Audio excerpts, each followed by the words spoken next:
Hello, everybody. Hello, Thomas, Audra, Kathy, Evie. How's the book, Evie? Hold on one second. I'm trying to get this all straightened the hell out, which is not an easy task. So, how is everybody? I had some people in from out of town, some friends from Facebook visiting, Lisa and her boyfriend. Last night was a fun visit. We had pizza, and the house was, as it's always been, active. Let's see. Hello, Moonlight. Hello, Mr. Padriak. Hey, let me just do this. Come on, cooperate. Move this over here. There we are. So happy summer solstice. When I was growing up as a kid, the summer solstice was on June 21st. See, everything was on the 21st. It was June 21st, September 21st, December 21st, March 21st. And now somehow it's changed to the 20th, which I don't understand it, but that's what the hell's going on. My night, it's going very, very well. Who concerned? There's Lisa.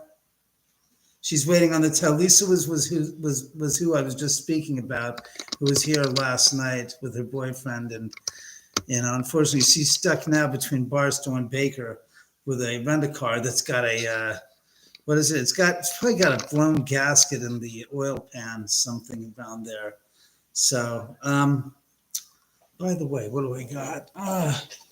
I've got the REM pod. We'll go downstairs. Don't worry, we'll go downstairs and play with the REM pod. I got some new batteries. I also got the K2 meter, the battery for that, and of course, this has got a full charge on the the dead bell. Hi, Sherry. How are you? Very, very funny, Lisa.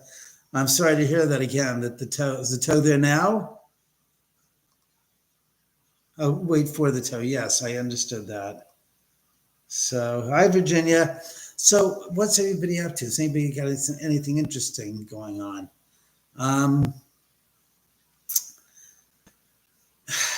Got to find myself a celebrity to attach to the project, the docu-series, and that's becoming a little bit of a problem. Let me see. It's 8:08. I could try to call this son of a bitch up. Here, hold on. Let's see if I can get him on the phone. The wireless customer you called is not available at this time. Well, that's bunk nonsense.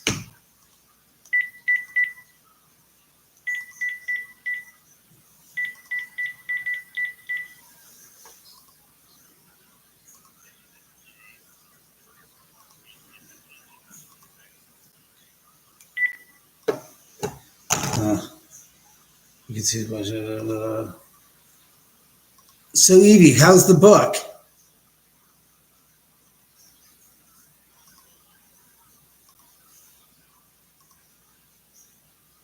I could have sworn I just heard sound like a cat howling or somebody like whining coming from there.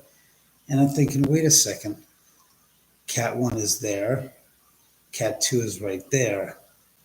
I need some water. It's a good omen. Very funny. I'm glad to hear that, Evie. Yes, I'm in the house. Where else would I be? Hello, Martin. Where else would I be? What is that? Lil Coots? Lil cut. Stop that. I haven't even turned you on yet.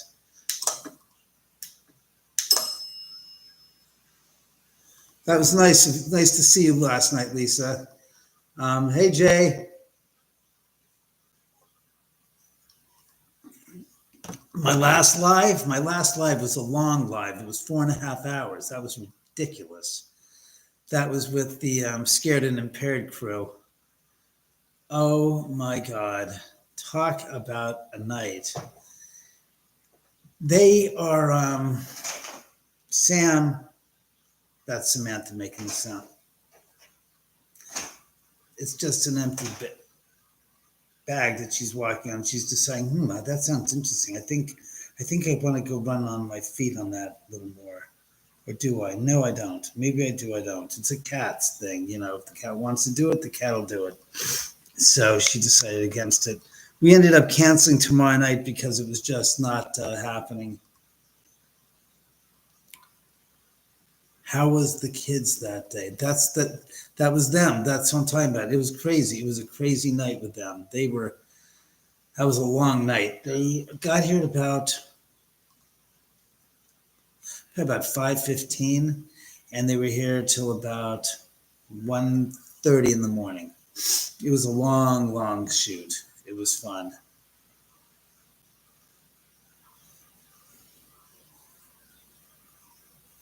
Yeah, the scared crew was funny. Yeah, scared and impaired. That was nuts. It's on its way coming from Barstow. How far from Barstow are they coming? Yeah, they were crazy. That was a crazy night. I'm telling you guys. That night was just, it was crazy because they're just, yeah, they helped clean up. Well, you guys saw the video. I mean, they helped clean up. It was a crazy night. They've been here now twice, but boy, what a freaking crazy evening. It was like a party. And it's like, well, where are the ghosts? I said, well, if you're not all focused, it becomes a little diluted and it becomes a little convoluted and stuff doesn't exactly manifest as you wish it to. Thanks. Yeah, there she goes. Sam. Here she comes.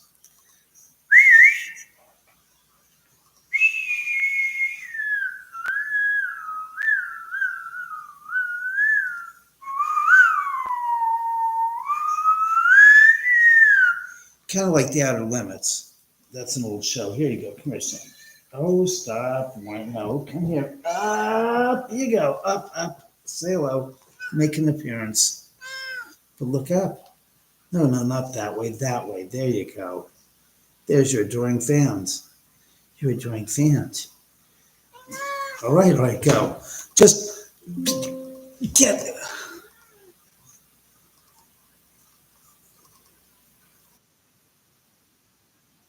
Oh my God, are you guys there?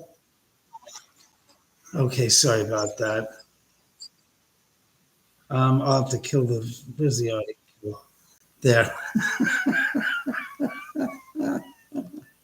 That's the problem with having a cat. Walks right off all the goddamn laptop, and there you go. It's like, what the happened there? So that was Samantha, as you all just got to see. Beautiful kitty, my ass. Almost cost us the live feed.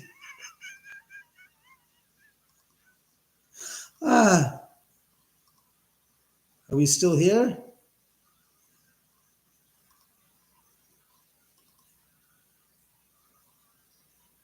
Oh God, that was so funny. The Ghost Hunter Tech boxes, spirits talk. I don't believe in that stuff. I'm sorry. The spirit boxes. There's just not much to it. Life goal spending time with David at his house someday. Let me just straighten this out. Yeah, well, it's not a black cat thing. It's a cat thing. Color of the cat is secondary. Are we that low and slow on a delay?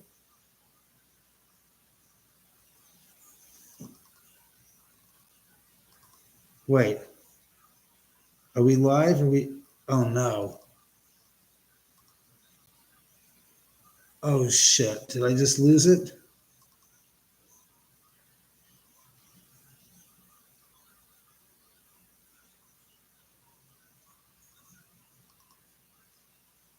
Are we still on?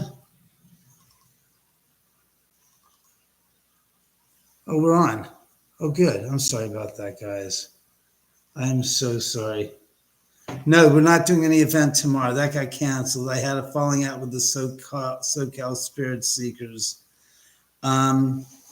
Basically, I was talking about the Queen Mary. I was basically saying this, like we haven't sold many tickets, and they said, well, it's hard. People are financially hard up, and I say, well, there are other places that are doing bank right now and having their events. And I said, such as the Vase Adobe and a couple of other places. And then I said the Queen Mary. And I said, to be honest with you, so the Queen Mary is just a big ship. And it's got six restaurants and several bars. And you have people that are, it's a hotel. So you have people that are, walking on all the different floors, and it's probably 15 floors from top to bottom. And when you're investigating, you got to remember that it's got wires. First of all, it's got electrical running through the entire, building, the entire structure, and it gives you false positives on the readings. And you have lots of voices that are carrying on, so you're getting lots of information that's not, I said, copacetic to really getting information on a clean slate. What? No, he's going to open this up.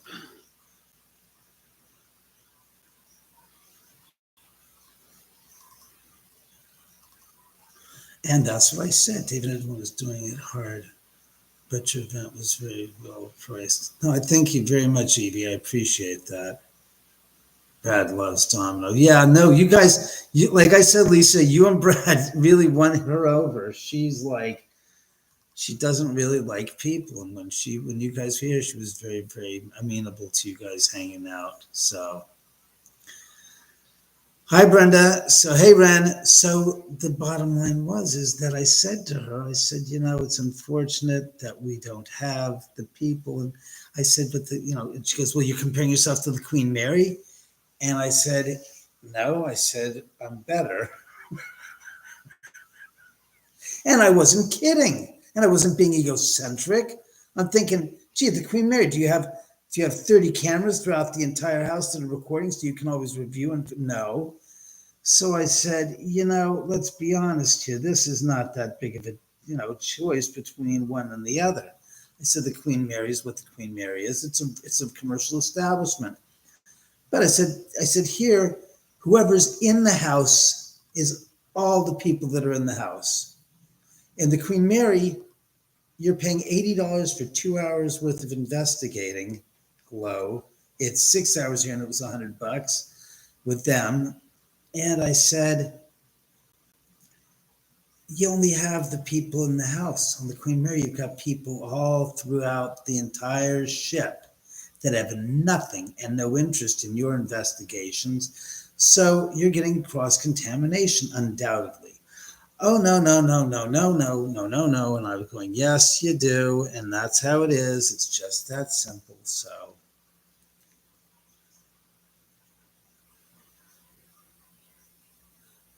Hi, Merlino. I'm here to party. Yes, you're always here to party, Merlino. I can see the chat, but I haven't been reading it. It was obviously not, if I'm talking, I'm not reading. Let's just put it that way. Hi, Eileen. Why? What was said, Lisa, that I missed? I'll take David's house over the Queen Mary today. Well, thank you, Brenda.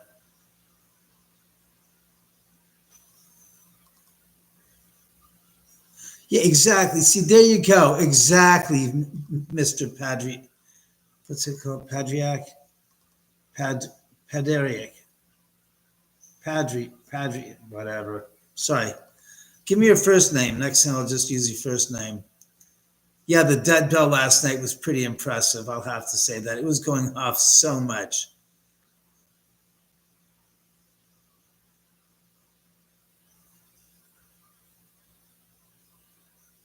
It's not more or less active, Chris. That's not what we're saying. You missed the whole point. The Queen Mary, you don't have any cameras that are running 24/7. So when you're going through, you can't say, let's review this time code and see what happened in this room, first of all. Second of all, without a doubt, it's a huge ship. I even spoke to Barry Taff about this, Dr. Barry Taff, and Doc said, he goes, there's 15 stories to that frickin' building, or 12 stories to the building, and then the bottom. And the hull is hollow around the edges. So there are voices that are traveling from one floor down the side, the conduit. He goes, there's no way of getting a clean a clean investigation there. That was the whole point. You can't. It's just impossible. Unless you get the place totally evacuated, it's going to be lots of people running around and hearing footsteps. And I hear that's like, yes, you do. It's a big, big ship, as Barry said. This house is limited to what it is. Well, thanks, Sherry. I appreciate that.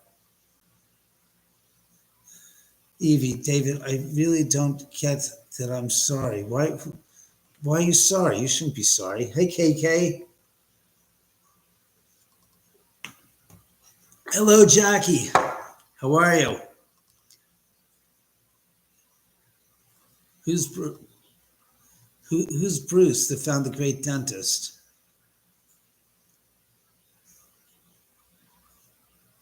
It is. It's because I've been on it and I was going, Jesus Christ. And plus, because it is all metal and it's hollow, there's conduit, so there's lots of energy that's being transmitted because through the walls of the ship, there's lots of conduit and wires that run through there, so you're getting lots of false positives. Doing good, Jackie, very good. The shark. Oh, Bruce the shark.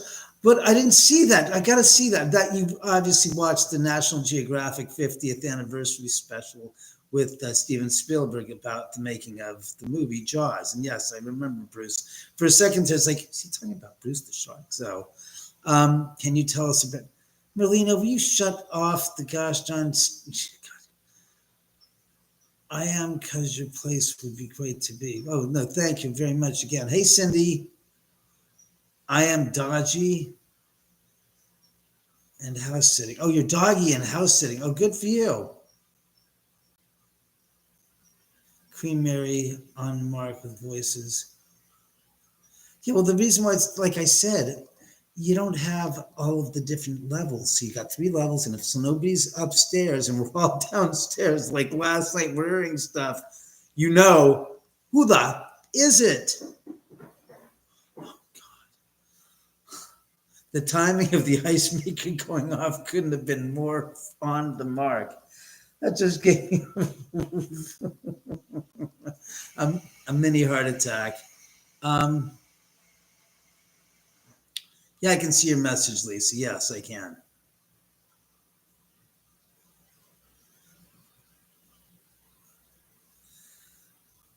The difference is the Queen Mary isn't as active as this place is, because there are many more spirits here than there, because nobody died here, but this place is an active ghost hotspot or a hotel or a hostel.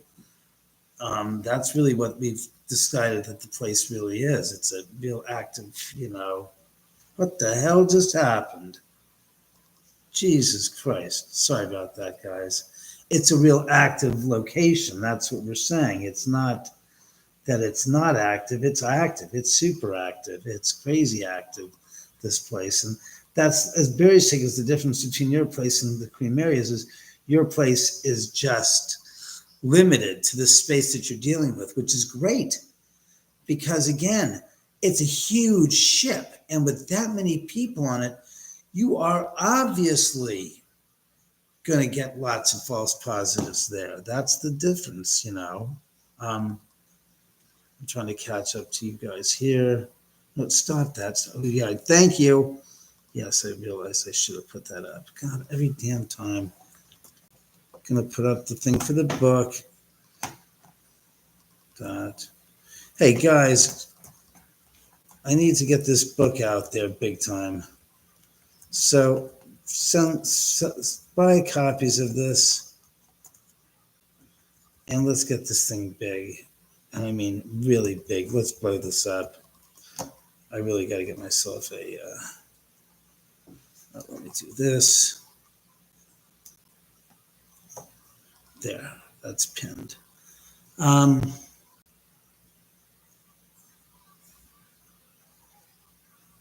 Yeah, no kidding. How long until they're coming out there, Lisa? Oh, let me do this.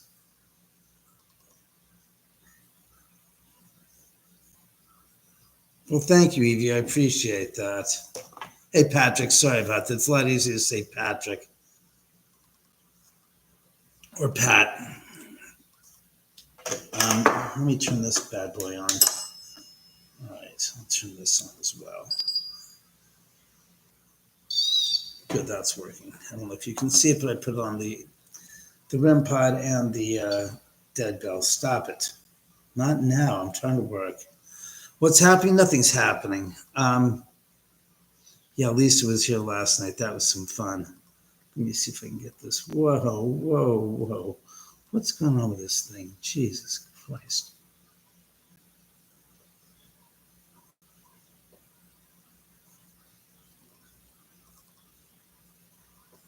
One day, oh, your grand doggy muffin. Oh, I'm sorry to hear that, Cindy. That's horrible. Unfortunately, I know the scenario of having my a couple of one dog, two dogs. Yeah, two dogs have had seizures, and it's tough because there's nothing you can do, and it's just a question of what's causing it, and going to the vet and trying to figure it out. It's tough.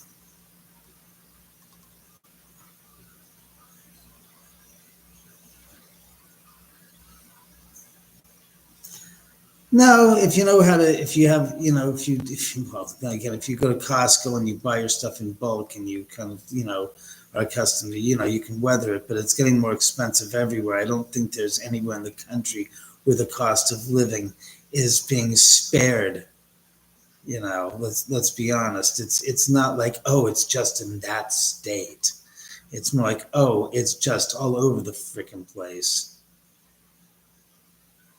Well, thanks, Pat. I appreciate that.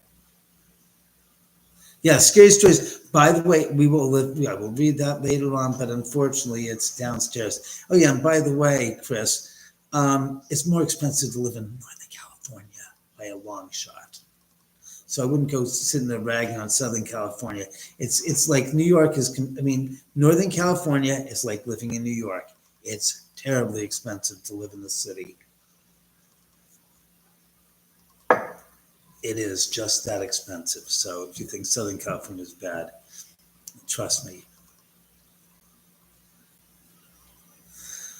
Jackie, no, usually the anniversary, with the exception of one anniversary, I think it was in 5 years ago or 10 years ago, was pretty much, it's been pretty docile. On one anniversary, with the Beetlejuice figurine, literally at 12:20 a.m. on August 9th, a.m. meaning just like from the 8th into the 9th, so it was right after midnight, 20 minutes past midnight, the figurine flew off the canopy and landed 7 feet away on its own. It literally, and I was sitting, if the aquarium is, all right, say this is the aquarium right here.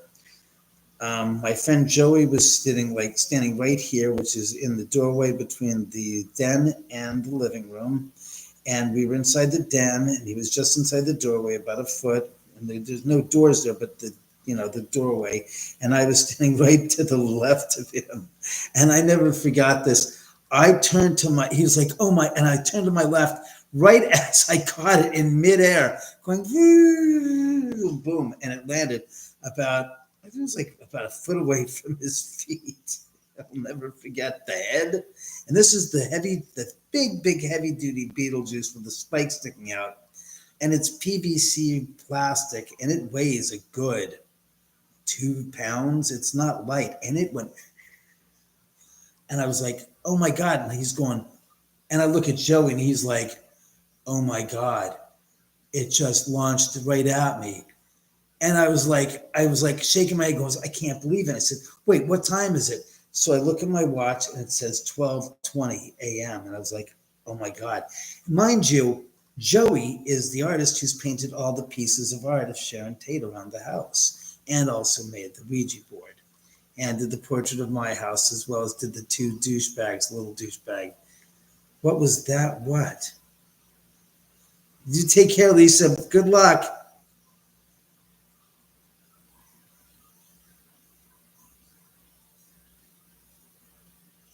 The property next door, Patrick, is for sale for $2.2 million. No one else heard that, David. Not that I did. You saw a shadow in the back room? No, there's no one there. Hi, movie star. So I'm sitting there and I said, "Oh my God, it's 12:20." And we had a big party for the anniversary. We had a big event gathering for the anniversary to pay our respects. As a matter of fact, 7 weeks from tonight will be the 56th anniversary of the murders. And it just so happens that it's on the actual day of the week that the murders took place in 1969. A Friday night going into a Saturday morning is when it took place. So we're looking into doing some type of a special event. I had Scott Michaels here yesterday, and we were talking. I said, let's see about doing something here, as well as Joey Moss is probably going to be doing a special, what do you call it, a art exhibit of his works of art here at the house sometime the week before. Hi, Cindy. You didn't either. All right. I didn't think so. All right.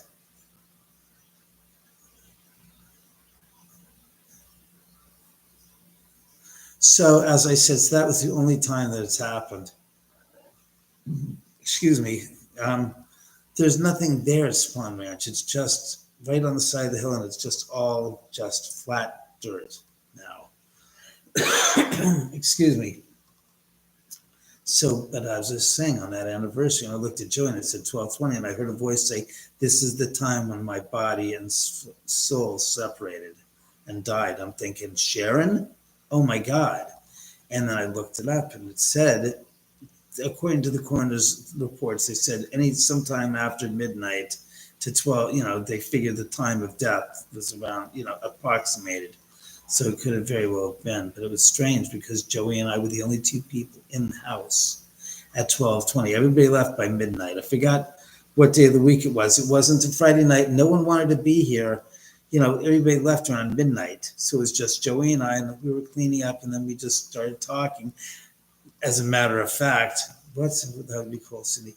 I know it's not.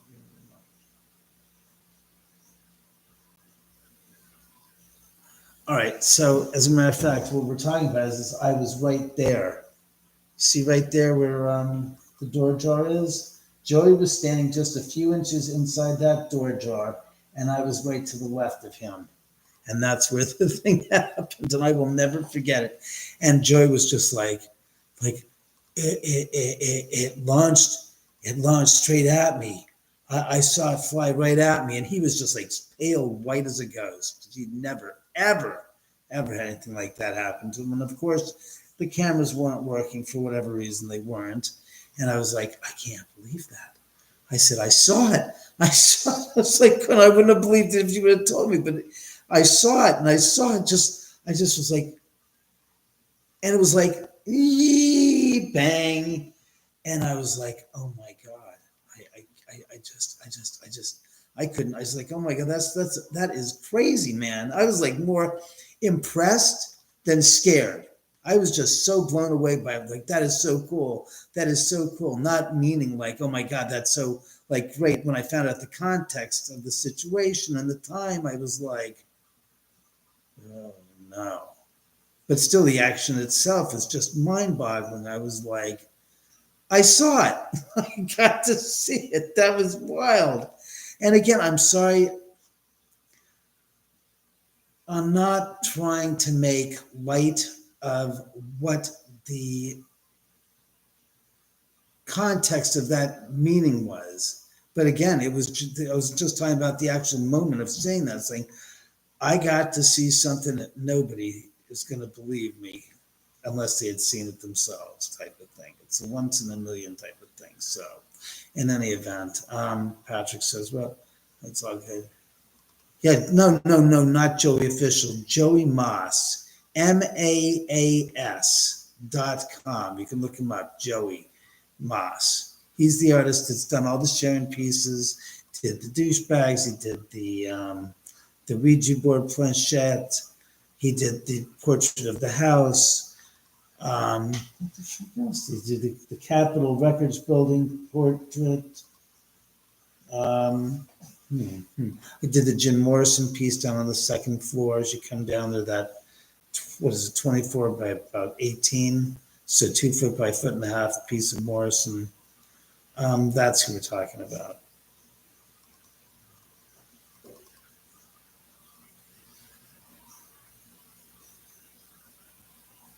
That is you, you son of a bitch. Okay. It was Reggie sneezing.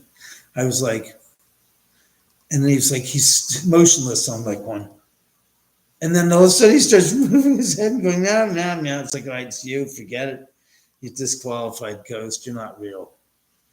So, well, not that the ghost isn't real, but that wasn't real. So,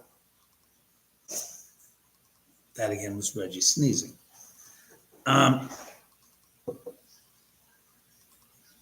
Well, thank you, Sherry. I appreciate it. Spirits. Oh, well, thank you. Let me get some water. I'm out of water. Seem to be a little parched tonight. So, what's everybody up to this evening? I know that we ended up having a very nice turnout the other night with the people from Scared and Impaired. This time, and like the first time, there was 3 comedians, not 2. Good evening, the Forest of Ravenshire. How are you? Nice to have you on. God. Whoa. What's going on? Now you go live, you dum-dum. I wanted to see how many people were on, but this, unfortunately, I can't do. Can I do? No, I cannot do. I do not know why I cannot do what I'd like to do. It's still on, isn't it? It has to be still good. You're still there, right? All right, so we have 28 people watching. Sorry about that, guys. I really apologize for that.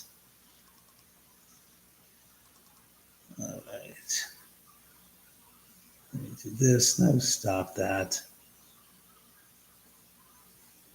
There, move that there. Oh, you really can't. You're just a pain in the ass, aren't you? You just have to be that way. All right, fine. I don't need to see anything of myself. Wait a stupid second. Will you stop that? Dog, you do. No. Bye, Lisa. Take care. Be good. All right. So wait. You guys don't know what I'm screwing with here. I should show you what I'm dealing with. I probably could, couldn't I? All right. You're going to see what the hell I'm looking at. This is the setup I got here. I got this little stinky little dinky laptop. Then I got the camera hooked up to that. See? That's the screen. So there's a wire running from this. I'm hardwiring it HDMI to that, which helps a lot because it makes it a lot easier to watch on the big screen and talk to you guys. But unfortunately, because that cat of mine decided to walk all over the gosh darn laptop, kind of made it impossible to see what's going on now. So I'm having to figure out by the seat of my pants what's going on, because I thought I saw the Hat Man in the darkened hall where I live.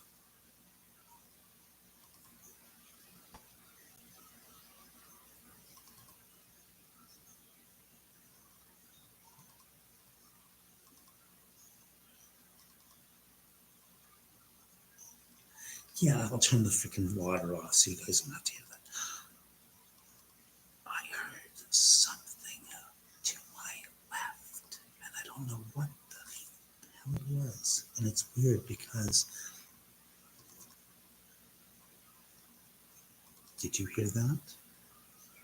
That was not the fish tank, and it wasn't Domino. What am I saying? Oh, and it can't. It can't be Samantha because I'm about to move out of the way to show you where she is, and the sound's coming from there in the kitchen area. So follow my lead. Sam's over my shoulder right there. Sound asleep. Domino is right there. Reggie is there. I don't know if you can see him, but that's Reggie over there. There you go. There's Reggie. So I have no clue what the hell. And I mean, I know that unfortunately, and I mean this seriously,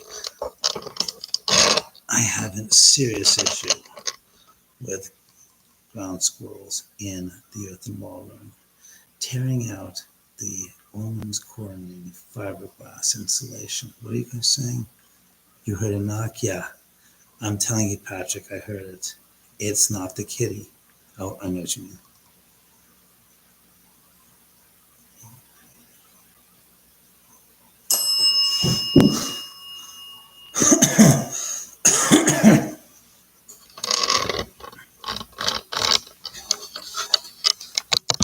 That was that. And you saw my hand when I did that. As I was saying. So, yeah, the tap. I'm telling you, there's something. Yeah, the bell. The whole freaking thing. There's just, it's an active night. I know you're disappointed about tomorrow night's spirits. Don't look at me. Now we had to cancel it. It stinks.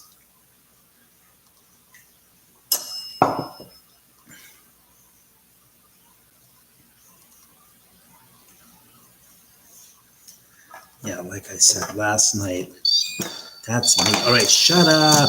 Shut the hell up. Yeah, last night the bell was going kooky. It was just, it wasn't going. Then we started talking, and Lisa was sitting there. It was just like hitting the mark to like emphasize some comment that I had made. I was like,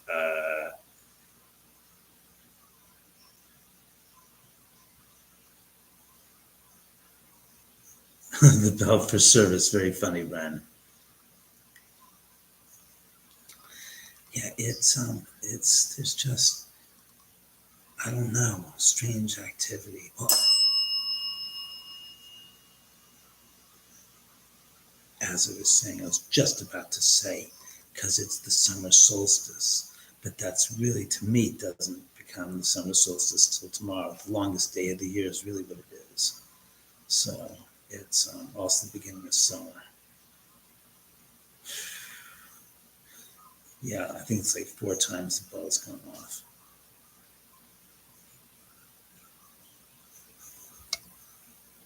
It's a lively night.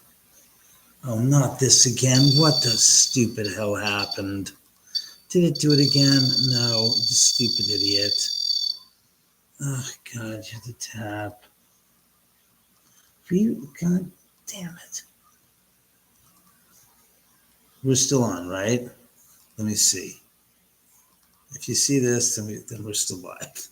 I keep, forget it. So, in any event, um, the house is just, I don't know. It's like I said, I think it's feeding off my energy, and I'm a little bit befuddled about things, trying to get the doc series going and, dealing with the agents and stuff, and the feedback of, we need a celebrity, and I've got friends that know some serious celebrities, but it's like, it's impossible to get them on the phone, to get them to commit, to do anything, so. There's more comments. Will you stop that shit? No, will you, God, shut up. Oh, wow. Will you stop it? Jackie said, there's little bells. Oh, yeah, I've got the balls. Sorry. Thanks, Evie.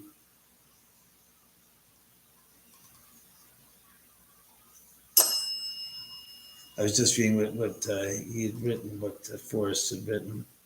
And as this happened since you've mentioned me, yeah, they hear ley lines you can tell. The bell ringing, yeah.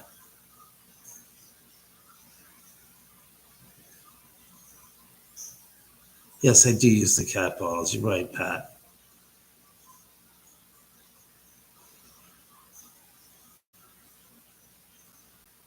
No, I honestly, Chris, I don't see a lot of that. These shadow figures and people, whatever, here very often. Let me turn off the gosh darn freaking aquarium since it's making so much goddamn noise. It's giving us false positives. I just finished cleaning the filter, so let me just turn that off.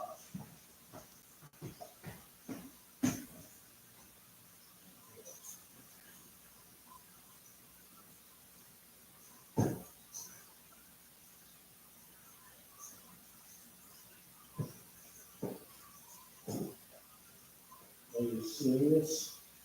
That's not it? Jesus Christ. Wasn't much unplugged for it then. And where's the plug? That's impossible. It's gotta be a plug. It's this one. That's how you get the little plugs. Come on, out you go. There you are. Thank you. Let's let me do that.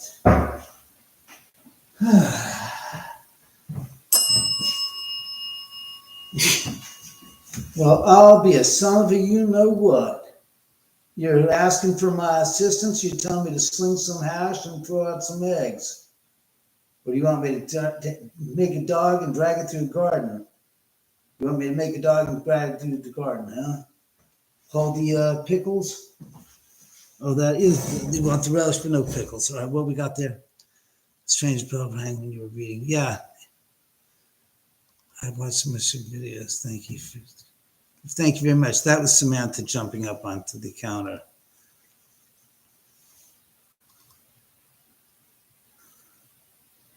Minecraft? Sorry.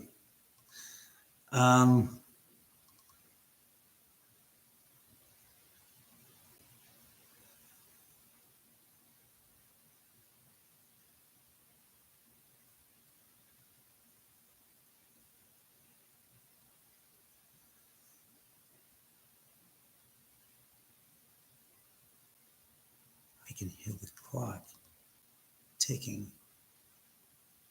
Hear that? That's how quiet it is. It's kind of funny. I'm about to make a comment about how quiet it is. It's like, it's not that quiet now. Ding, ding, ding, ding, ding. So, well, thank you very much, spirits. It's nice for you to be chiming in. Yes, I've got the cat balls on the other side. Would you guys like me to go downstairs and take you to the theater room to do a little fun? I guess we could take the REM pod, the K2 meter, the bell, some balls. How does that sound? Cindy's like, yes. Virginia says yes. Sherry says yes. Exclamation point, exclamation point. 2 is yes, 1 is no. You better ring it twice if you want to go with me down there. Come on. Show the people you're real. Virginia. Evie says yep. Moonlight Dancer says yes. I was able to find 2 ghosts in your videos. 1 in your theater room and the other in your hallway. Oh, that's interesting, Woolsey.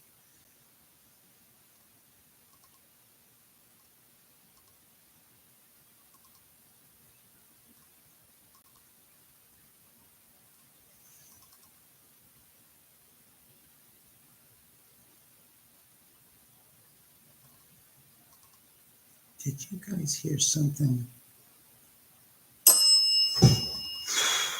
So no, I didn't hear something is what you're saying. 2 rings for yes. Ding, ding is yes. 1 ding is no. 2 yes, 1 no. 2 yes, 1 no. Can we practice that? Boy, they're active tonight, I'll tell you that. A little girl, Woolsey, really? Hi, Colleen, how are you? Hello, Kathy.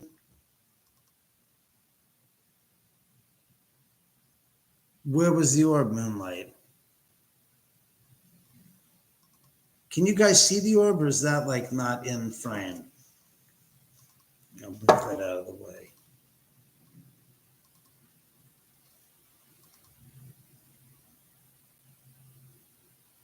That's a jet flying over.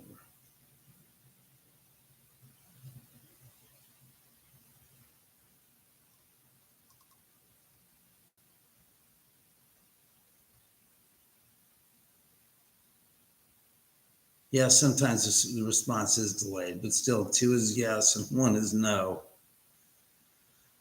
Well, my neighbor next door to me here, Julius, is not home. He hasn't been there for a couple of months. The house next door to me here, which was I forgot the name of the homeowner way back in '69. That house has been totally remodeled. Have the neighbors mentioned it? No, they haven't. Like I said, so these two houses are pretty much empty. So there's nothing really next to me. Investigating timing? You mean investigating time? So what's going on? The bell's been ringing.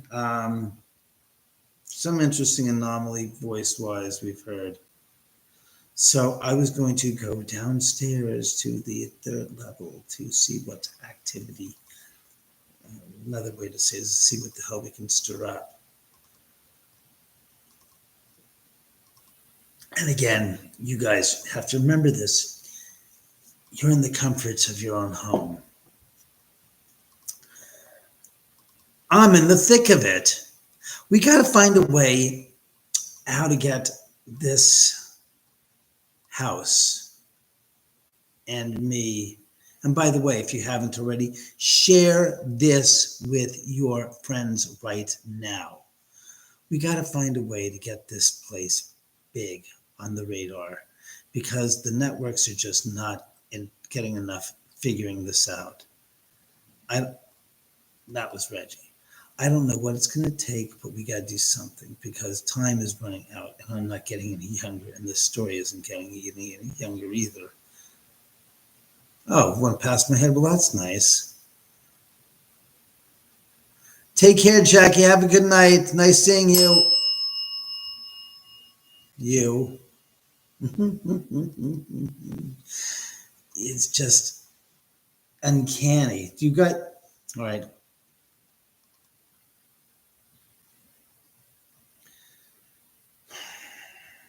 Spirits, I'm asking you,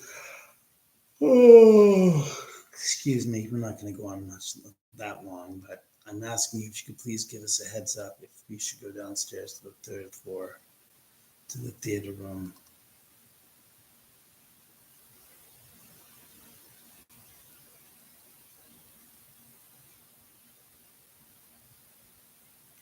Sherry, who's your friend that knows who believes in ghosts? Is she somebody in the field or in the pasture? I mean, is she somebody that's in the paranormal business or what? Because I really need to get something going here. Did you know that Cary Grant was at the Cielo guest house when he heard them screaming? Cary Grant lived at Cielo Drive in the late 50s. He didn't live there and was not there in 1969. Ravenshire, that's totally bunk nonsense. He was not in the Cielo guest house. William Garrettson, thank you. No, she says, no, he wasn't. William Garrettson was in that. He made it to his car and drove away. What dog? That's a total horseshit stories about Cary Grant being there. He wasn't there with gosh darn William Garrettson. He wasn't there that night. I'm sorry. Another myth. Yeah, go. LOL, Dave. I'm sleepy. Yes, I'm sleepy. They were at company here till late last night. No, she just loves ghosts. Oh, all right, Sherry. Just had to ask. It's no wonder your house isn't swarming with people wanting to tour your house. I don't know why not. Colleen, I have no idea why not. He was very. No, he wasn't. Why would Cary Grant be visiting William Garrettson? Whoever's told you that story is stoned, not stupid, but stoned. Because nobody that stupid. It's in a book about Cary Grant. I don't give a rat's ass what's in a book about Cary Grant. That's a crock of shit bullshit story. I'm telling you now, Raven. People love to lie and write books about those bullshit stories that never happened, just like Sharon Tate had a big party scheduled for that night, and all of Hollywood was supposed to be there. But fall for the sake of grace, not one single person showed the hell up. Okay? Because there was no party at Sharon Tate's house that night. She was 8.5 months pregnant. The only people that were there that night were the people that were supposed to be there that night. Abigail and Wojciech were staying there because Roman was out of town. Sharon was 8.5 months pregnant, and he didn't want her to have any problems if water broke, so she could be taken straight to the hospital. Jay Sebring lived a mile up the street. That's a fact. They were out to dinner. There was no party, period. Sharon was in her nightgown and her nightie, and so was Abigail. And Wojciech was in his pajamas. So the idea that these people were going to have a party when they were dressed in those clothes, somebody ring in the bell of stupidity and let's rein in the truth. Not a chance in hell was any party there that night.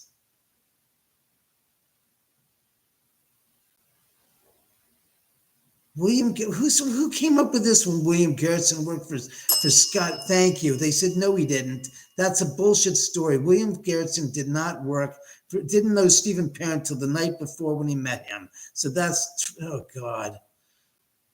People, you seriously need to get your facts straight. No kidding, Colleen. Thank you. A book, oh God, a book. Book chaos is also bunk nonsense. William Garretson was not, Stephen Parent was the first to die, not the last. Even Nicholas Schreck beats about the Cary Grant thing. I don't give a fuck who the hell is Nicholas Schreck? Speaks about Cary Grant being there at the guest house.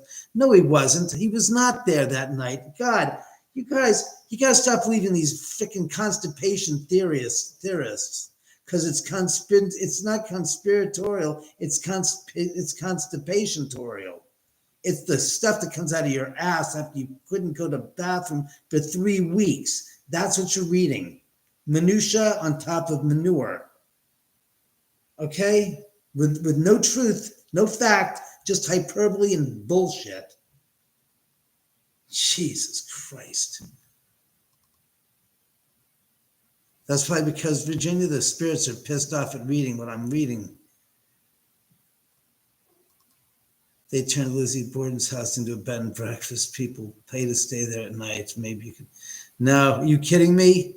Unlike Lizzie Borden, it didn't happen 56 years ago. And unlike Lizzie Borden, there's still people that are following Charles Manson's, edicts. Tex never said he was there.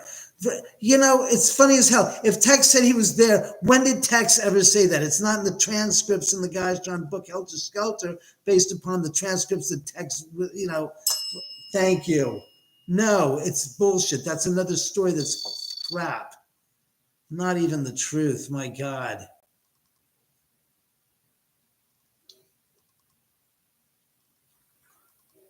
Yes, Woolsey. Sharon, Deborah said, she goes, can I come over tonight? And she goes, no. She goes, come over tomorrow, which would have been Saturday. She goes, I'm too tired. And they were all going out to dinner, and they went out to dinner down to El Qaeda and then came back. Thank you, Sharon.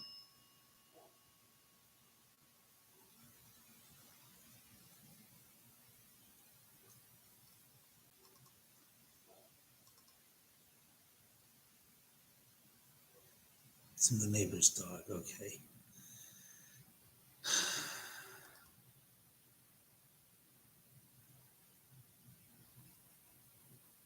Two weeks after, I think it was the 20th. I think it was supposed to be the 23rd of August, on the cusp of Leo and Sagittarius.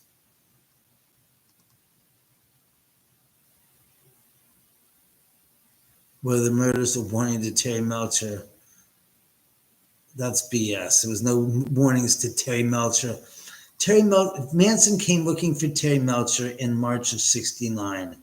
And Terry had moved out with Candace Bergen because they had broken up. Sharon had moved in because she loved the place and loved the the wishing well. She loved that wishing well. So when Manson came upon looking for Terry in March of '69, he found that Sharon was living there. And it was a famous incident where he came on the back and started yelling and had an argument with a photographer that was taking photographs of Sharon in the backyard. And Manson then spotted Sharon, and Sharon says, no, they moved out. I'm living here now. I'm sorry. So that's the story of that. So Manson knew that they were there. There's no warning to Terry. It had nothing to do with the warning to Terry. He went to looking for Terry to basically reconnect him with Dennis Wilson. And that didn't happen. So that's why he ended up having the whole fall down. Okay? Then Wojtek, not Votex, but Wojciech, and Jane, then Abigail and Sharon, right?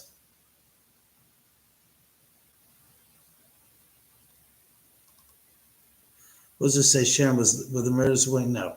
Woolsey 23. Woolsey, what do you mean 23? The 23rd, well, yeah, well, 2 weeks later from the she was 8.5 months pregnant. 9 months would have been the 23rd. Yes, she loved the wishing well. That's what she said to Candace. She said, I fell in love with the wishing well. And she goes, I love this house. I love that wishing well. Dumb effing luck. What do you know? Oh, thanks. I appreciate that, Colleen. Not chaos. You mean she's talking, when what Colleen is referring to is this book, the good book. The no-nonsense story of my house, and it talks about the Sharon. Look, I'll be happy to read you some of the excerpts. Let's see. Oh. Myths about the Tate murders and the Oman House, chapter 27. Oh, God. Pardon my eyes. Samantha, what do you hear? Oh, yeah, I forgot to mention I had some really cool experiences the last couple of days. Had the deer. Well, first I had some skunk that were running up the street, baby skunk. They must have been babies because they're only about this big, and skunk usually get to be like this big, but they were like this big, and they were scurrying up the street. And I was like, oh my God, look at them. They were so cute. And they were so just adorable. I was like, oh my God, look, little skunks. And luckily they didn't start pattering, and they were just like running because it was the middle of the night. And also I've seen some deer really close, like literally probably like 7 feet from the driveway up the hillside, just sitting there walking along. And I'm going, oh my God, they're really close. So in any event, I will get on with it, reading you some of this book before we take off and go downstairs. She, of course, was fully formed. It was 8.5 months pregnant. That's just a few weeks away from giving birth.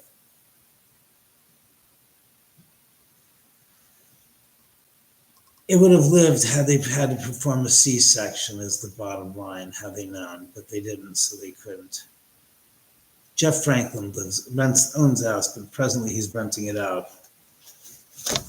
Okay, so after living here many years, I've encountered many people who in person and many people both in person and on live interviews, on radio programs and interviews and internet shows and podcasts.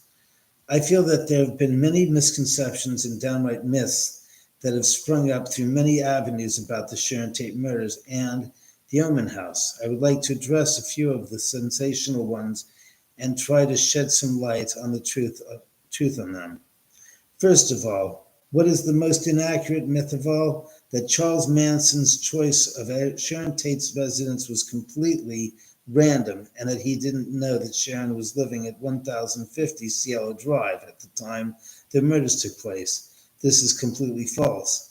Charles was at the Tate residence in March of '69 looking for Jay Melcher, who had moved out of the residence after his breakup with his girlfriend, Candace Bergen, early in February of 1969.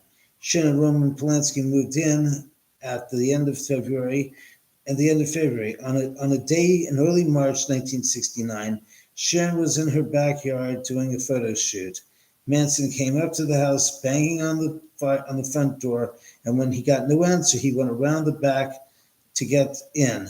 The photographer, hearing the commotion, got to the gate and stopped Manson from entering, and they began to argue. Sharon, upon hearing the yelling, came around the corner and told Charlie that Terry had moved out and that she had moved in. Second, one of the most ridiculous myths surrounding the murders was that there was an alleged party that everyone in Hollywood was invited to, but no one attended by strange circumstances. In fact, there was never any party happening at Sharon's house that night. Everybody who was there were the only people who were going to be there that night, with one exception. Stephen Parent. He was the kid who was just at the wrong place at the wrong time. Sharon was 8.5 months pregnant and not going to jeopardize her first child's life. Abigail and Wojciech were living there with Sharon while Roman was out of town working on a movie. It was Roman's idea to have Abigail and Wojciech stay at the home just in case Sharon had any issues or her water broke. Jay, who lived literally a mile up Benedict Canyon on Easton Drive, had just come back with them from dinner and was hanging out with them. Both Sharon and Abigail were in their nightgowns as well, not exactly entertaining attire for a party. Then there's this issue of the odds. What are the odds that over 100 people claim to have been invited to a party at the Sharon Tate residence, yet not one single one of them made it there and the house that night? The odds themselves are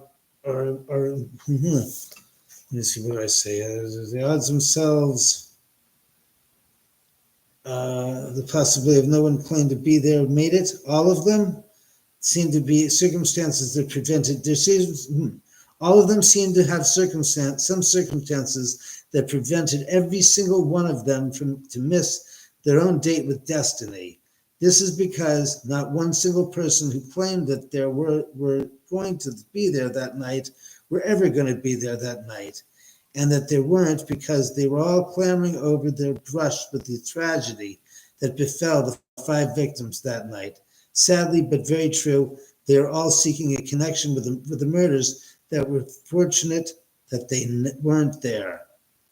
I don't want to read it anymore. In any event, what did you guys say?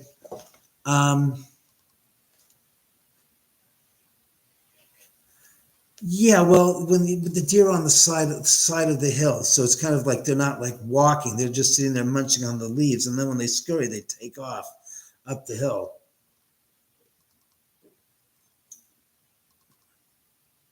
No. The guy who produced Full House did not demolish the house. That was done in 1992, long before when Mr. Weintraub owned the property. And then he tore the house down in 1994. And as I recall, the last occupant there was Trent Reznor with 9 Inch Nails, who made his last record there, Downward Spiral. Not his most recent record, but the last record he made was in that house was Downward Spiral. There, that's better. I remember the guy that created. So he bought the house in, I think it was 2005, and finished it in 2008.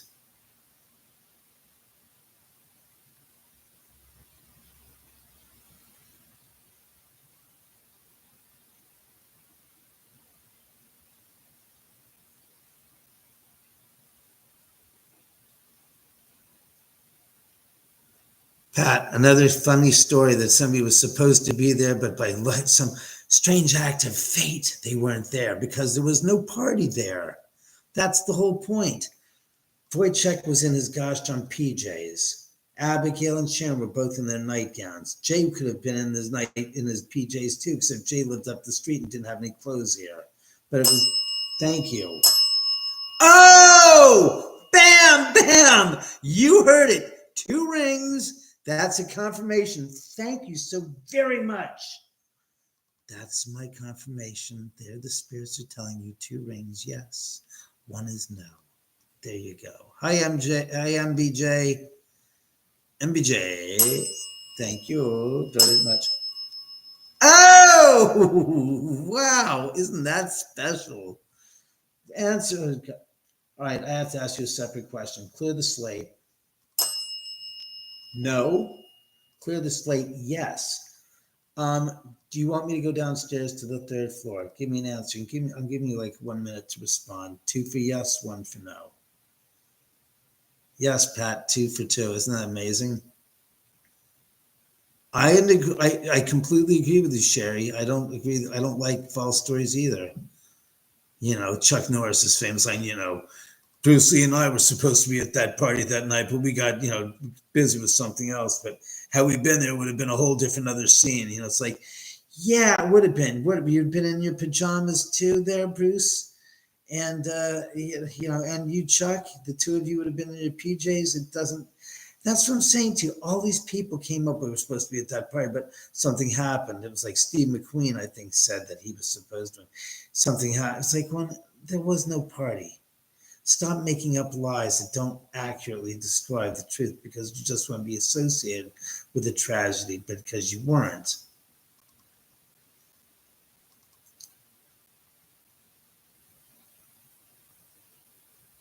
Well, thanks, Virginia. I appreciate that.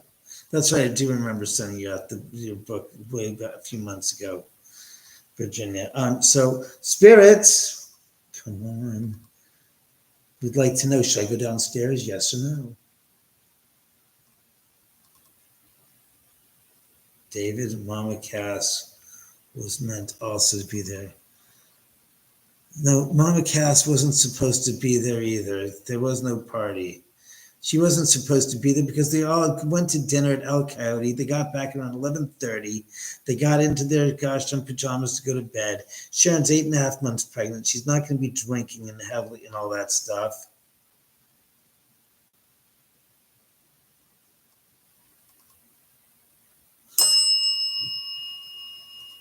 Does that mean no, don't go downstairs? Or yes, 2. You got to hit it another time right now.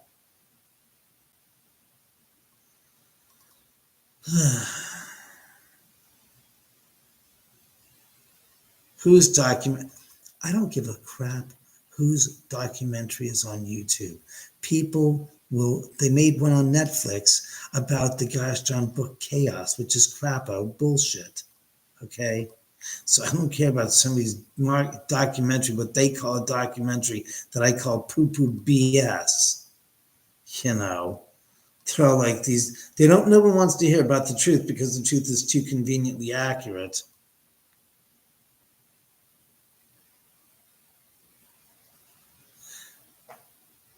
It wouldn't have deterred Manson. There wasn't 200 people there. There would never be even 10 people there. That's the truth.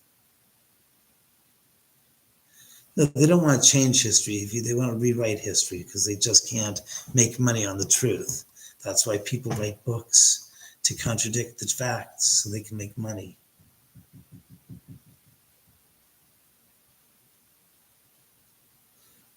What does that have to do with what's his face, with William Garretson? Has nothing to do with anything with William Garretson. Scotty Bowers, William Garretson, all these people that are dead can't sit there and contradict the stories because that's the reason why the goddamn book was released after Vincent Bugliosi died, so that Bugliosi couldn't counter the BS and chaos. And the stories that you're spreading are nonsensical bullshit. That's it. That's all there is to it. It's so funny. It's not even real. Have you eaten at the restaurant? Yes. Yes, I've eaten it. The food's okay.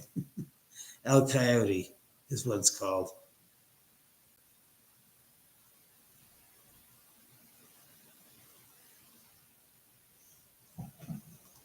Hold on.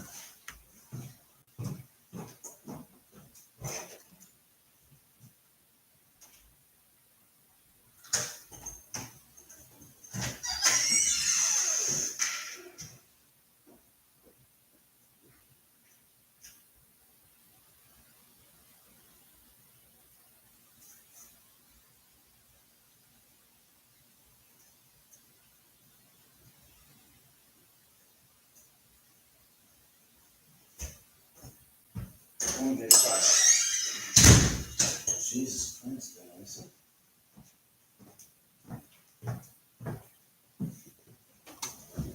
I heard somebody out in front of the house, so I had to look.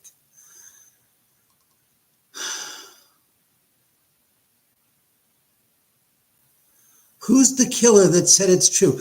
Look, let's be honest here. Tex Watson said, no one's buying Tex Watson's crap present day unless they change the story. Start to think in terms of how does he make money? By telling the same story he told 56 years ago when the murders took place, when he was incarcerated, when they threw him in jail? I mean, that's what you guys seem to fail. This young generation is willing to buy anything lock, stock, and barrel. Look, if you're willing to, thank you. If you're willing to buy that stuff, I'll give you a piece of real estate 10 miles off the coast of off of Santa Monica.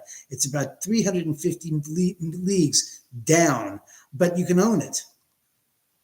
I mean, they all said their testimony when they were in court.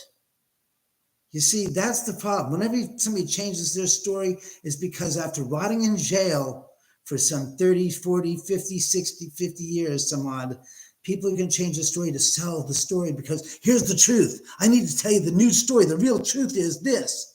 And it's like, why are you doing that? It's because I'm fucking needing money. I'm in jail.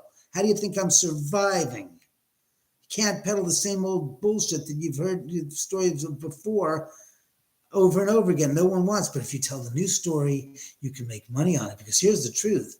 They're no longer attached to Charlie because they've been rotting in jail, going to hell in a handbasket, making nothing of their lives and realizing some years later that, the only way I'm going to get around this is by totally disassociating with Charlie and trying to change my story. God damn it, Tex Watson's got 3 kids from conjugal visits with 3 different brides that are wards of the state that the state has to pay for. Let's be honest. You're going to take the word of some gosh darn convicted scumbucket son of a bitch who's now a reborn Christian and now he's found God. Yes, I'm sure I'd find God too if I was in jail for a goddamn crime that's so heinous I can't admit it. And now I'm going to go turn to God to get my ass cleaned and wash my sins away. In my letters from Tex, oh my God. Tex was very much a major killer. I'm sorry. Born again. He's born again. Good. So he'll rot in jail and die in jail. Born there again. Tex isn't going anywhere. He's staying in jail for the rest of his ever-loving life. That's a fact. Thank you.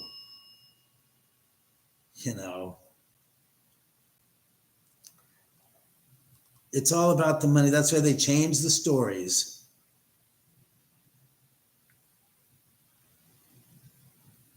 He has 3 kids from conjugal visits. I don't care if he has one mother. He shouldn't have any kids.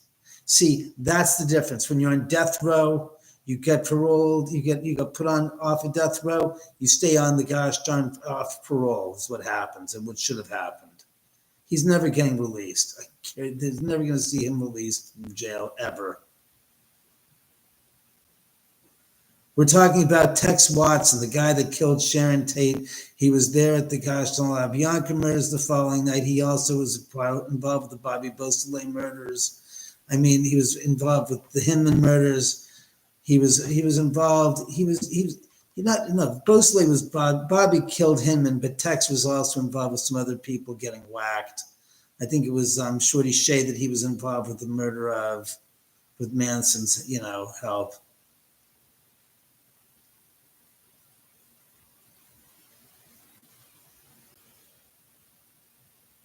What to tell more? The reason why he's telling more of the stories is because no one's paying for the original story. Because we all know the story. And that's the difference. You can't sell the news of the day from 56 years ago unless you repackage it in a new way and a new story comes out because no one's interested in hearing the same shit from 56 years ago. And that's, as I said, no shit. That's why he's changed his story. Because now, after rotting in jail, he's got to change his song because no one's going to give a shit about what he's done because he's a convicted killer. And he's looking to scapegoat and say, no, Charles was the one who did it. I didn't do it. He was the one who was doing the killing. Manson gave him the orders and he followed the orders. And they all are rotting in jail for those damn murders, as they should. And thank you, Moonlight. Very, very nice. Well said. Yeah, I don't care if he's repossessed or whatever. Hey, Mark, nice to see you. Lejeune, to tell more of the story. How much more of the story is he going to tell if it hasn't already been told? He doesn't deserve to have kids. Why should he? Wards of the state? Why should the state be responsible for him goddamn having kids? I'm sorry. You just don't do that.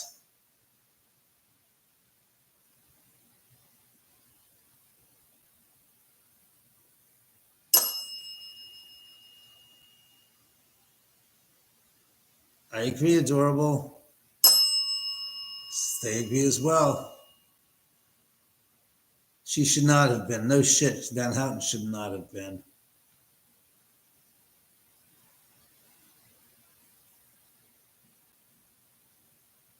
No, not at all, Forrest. That's fine, you know.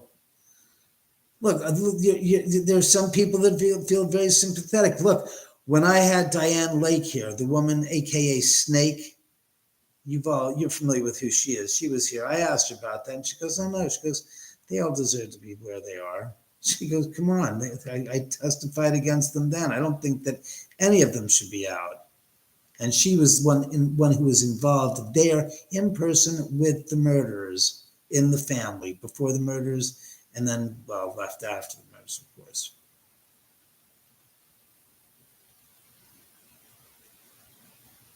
Yes, yes, we know that. I believe that's true, Raven. You're Ravenshire. You're right. Except nobody calls him Coomer. They call him Sebring. God, nobody's going to get that. By the way, very few of us. As I was going to say, very few of us know that. Who you're talking about. That's the problem with that.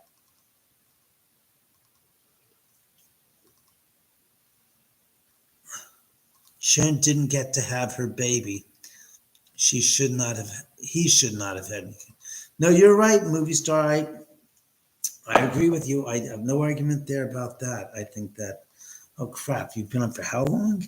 Jesus, 76. How time flies. All right. No, we're not going to go for 4.5 hours like I did the other night. Yeah, Linda passed away, and that's what's so strange. They let what's her face? Who they let out? They were thinking of Kasabian, but they let what's her face out. They did let Kasabian out. Is that who it was, guys? Yes, Pat. She died of brain cancer, brain tumor. No, Sharon's sister has never come here before. Peachy Pie. Van Houten got out, right? Van Houten got out, which I find kind of interesting because they denied Susan Atkins, but they let Van Houten out, and now they're paroling. The parole board has said, "What was it? What's her face? I forgot the girl who's up for parole now that the parole board suggested for parole. Kasabian, what? Linda Kasabian's baby, Angel, is Wojciech Farkowski's son. Linda Kasabian's baby, Angel? The kid must be like 57 years old then. Van Houten. Yeah, they let Van Houten, right, exactly. So I just don't understand how this makes any sense. What?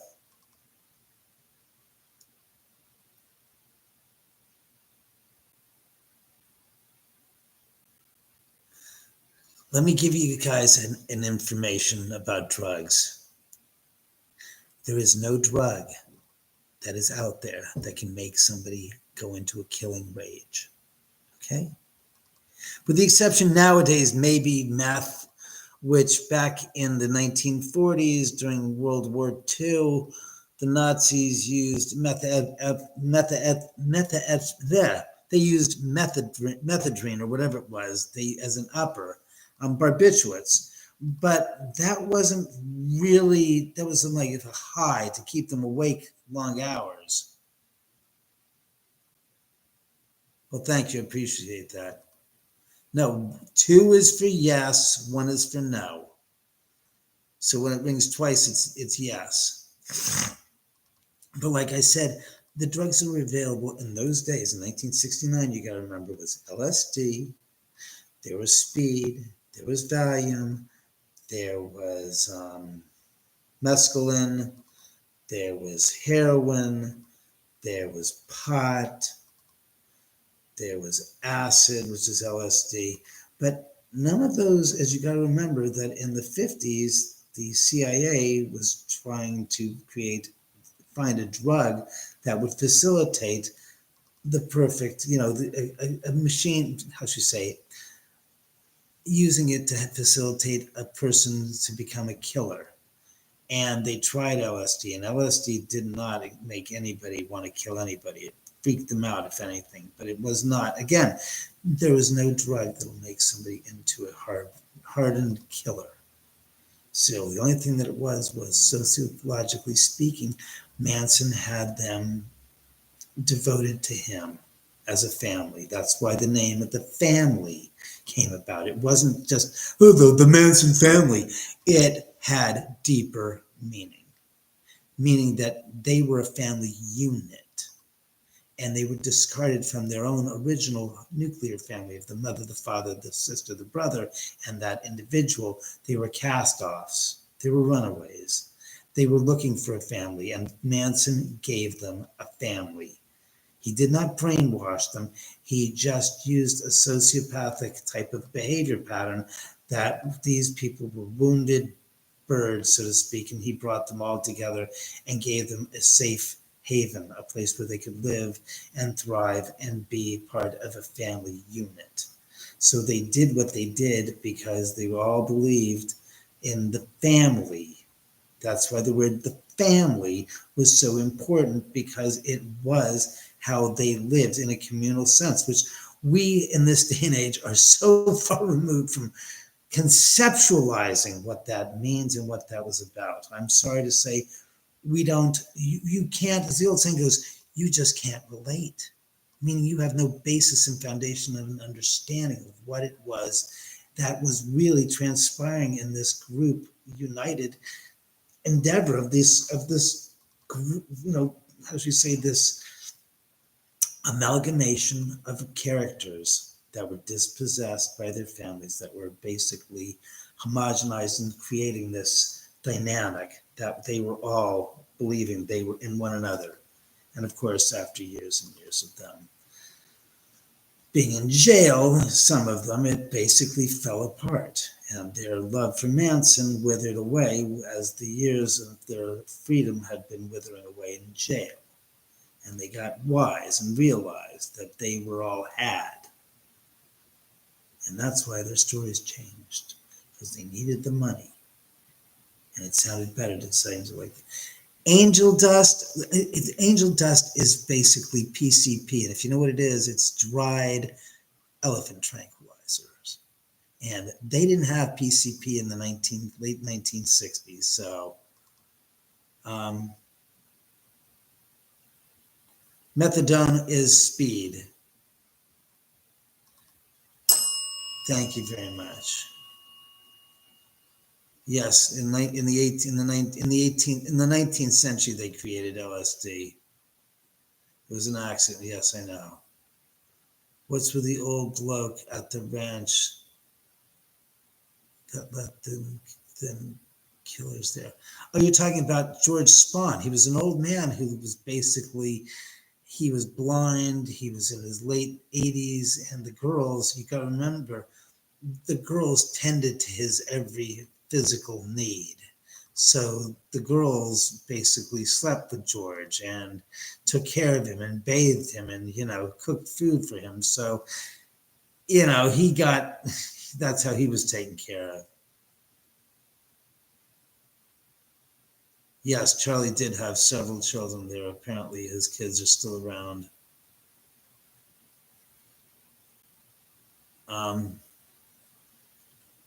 Yeah, he did. Some of his kids have died, and some of them, I think one of them a few years ago committed suicide.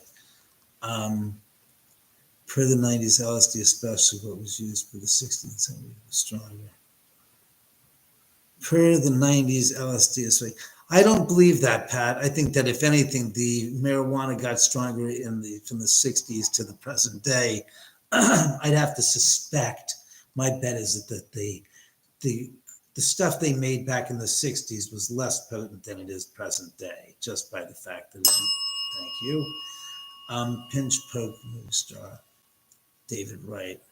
Forrest, Susan Atkins stole dope from Hinman, and her text was snorting from the baby food jar. Again, Forrest, all of that is speculative. I don't believe that. If it wasn't written 56 years ago at the time, I'm not interested in hearing the story. Basically, what I'm saying is that crap that was said after they were in jail for a few years is crap that was said to change the story down the road. They had to do that. By 75, they'd been in jail for 4 years. By 79, they'd been in jail for 7 years. After that, all bets are off. Because no one's buying the story that they know. Once you know the story, why are you paying, which these reporters were doing? The only was like, I've got to tell you the truth. I've got a revelation about the murders. I got something to tell you, but you got to pay for it. See what I'm saying? So,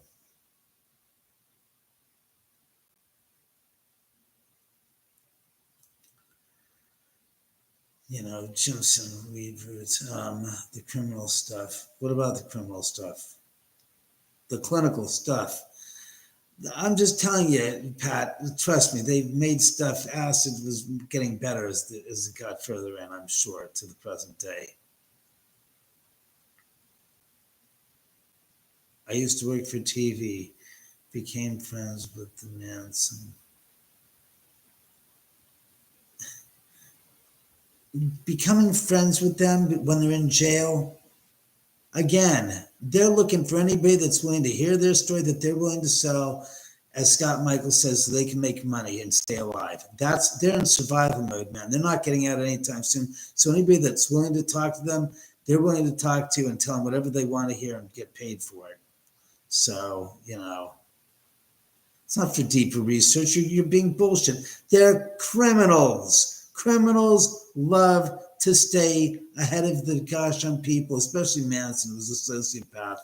So the idea that they told you, it doesn't mean shit. Susan wrote a book later and said she killed no one. Yeah, like I said, everybody's claiming they didn't do it. Somebody else that did it. I'm innocent. Bullshit. What they said back in the day and how they worshiped Charlie and all the video footage. All you have to do is go look at the interview footage from 1970 and 71, and you get your answers right there. Anything after the fact is just donkey BS.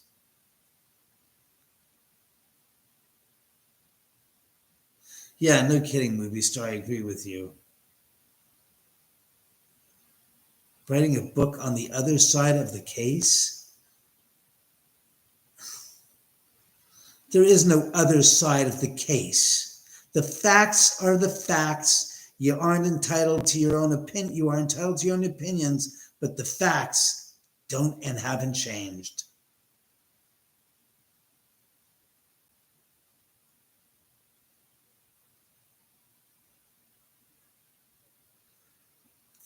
Them killers were playing the victims.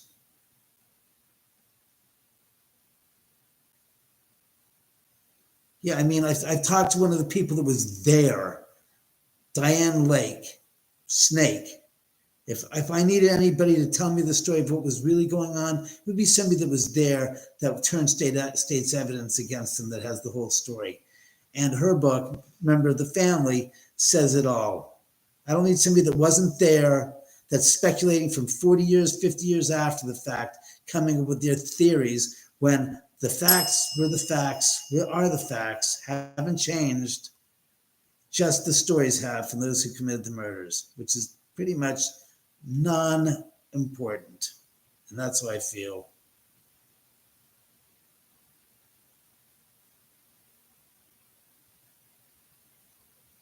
No kidding, movie star. I can't agree with you more. No, You're just part of the gosh darn cottage industry that loves to take upon a story and change the narrative because it makes money. That's called exploitive behavior. And the story is exploitive. And to believe what the hell the goddamn killers said after they're in the murder, after they're in jail for so many years, I'm like, I don't have to watch anything, see anything, read anything. I know the story from the facts of what they were when I was a kid, watching it all unfold in real life. And all that stuff is documented, and all those interviews are documented. And even the interviews with the family that was still out in Spawn Ranch is documented in a thing called Manson, the documentary, shot by an in-sourced reporter, embedded reporter that talked to the family and interviewed them back in 1970 and 71. So I know what I saw. I heard what Lynette Squeaky Farm said, and it wasn't any gosh darn, she wasn't reading any script. These people weren't any actors. They were the real people proudly spouting their feelings about Charlie and what was happening. So, you know. Hefner's tunnels. What does that have to do with, again, coming up with more stuff about people that have nothing to do with Charlie Manson and the Tate property and the Tate murders is just not speaking well of what you're trying to communicate.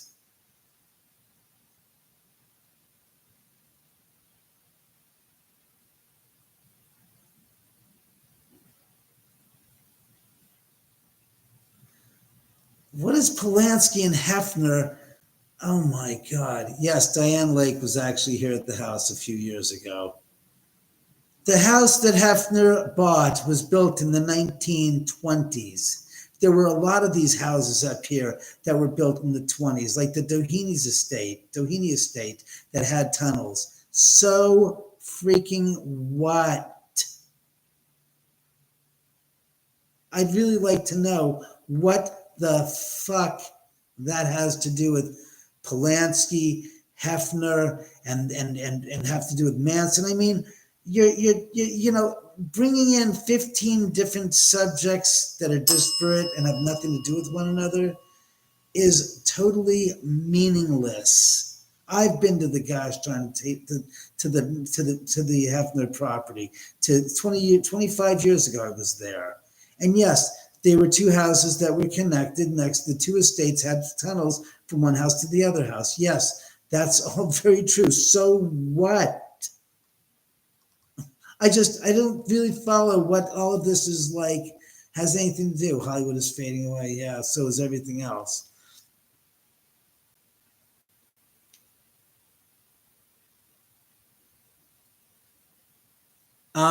First of all, Annie, I don't know where you get your information, but William Garrettson never denied hearing the sounds of the screams, the gunshots, and the cries for help. He heard every single one of them and never denied saying that. And it's in goddamn the book Helter Skelter. He says that at the time of the trial. He says, I tried to thank you. He tried to call on the telephone, but the telephone lines were cut. The telephone was dead. There was not a goddamn thing he could do. He was stuck in there. And luckily, when Susan Atkins went to the door and tried to open the door to that room, to the guest house, it was locked. And she didn't think twice about it and went on.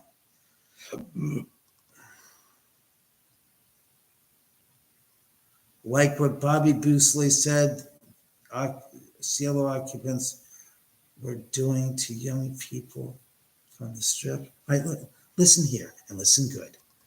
I don't want to hear another goddamn comment and rhetorical commentary from these shitheads, morons and asses that are coming up with this constipation theory of what Bobby Beausoleil said and all this stuff. That's all bullshit. And furthermore, it's called a subterfuge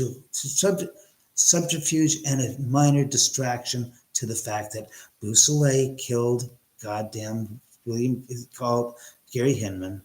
And anything beyond that is crap. And anything he has to say is crap. And to sit there and to give it any credence is retarded and beyond repair.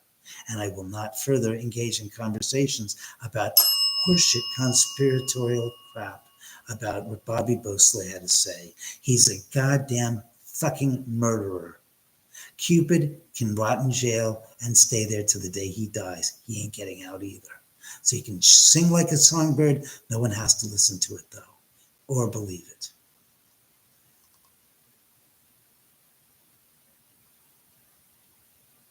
All right. Like I said, Forrest, no, she didn't work as a stripper.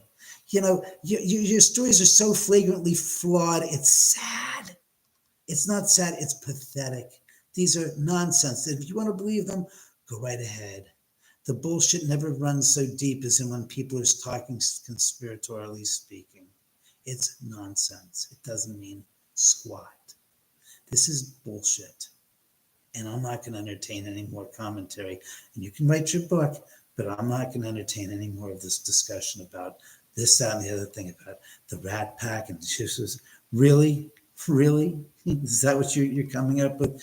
You're going to disrespect your gosh darn memory? That's funny. How can Sharon and Jay haunt your house?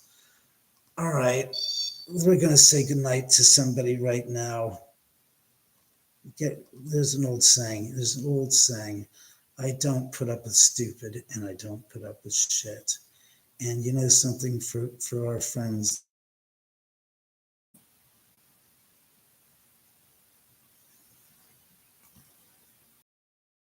you're done. Good luck with that book. I'm sure it'll be just as big a winner as Chaos was garbage. Or was that garbage people? Whatever. Thank you, spirits. He's getting pissy because he's trying to say that Sharon was a stripper working for the Rat. What kind of stupid shit is that? The crap that these people write thinking they're so smart and brilliant. It's like, wow. No, it wasn't close, was blocked.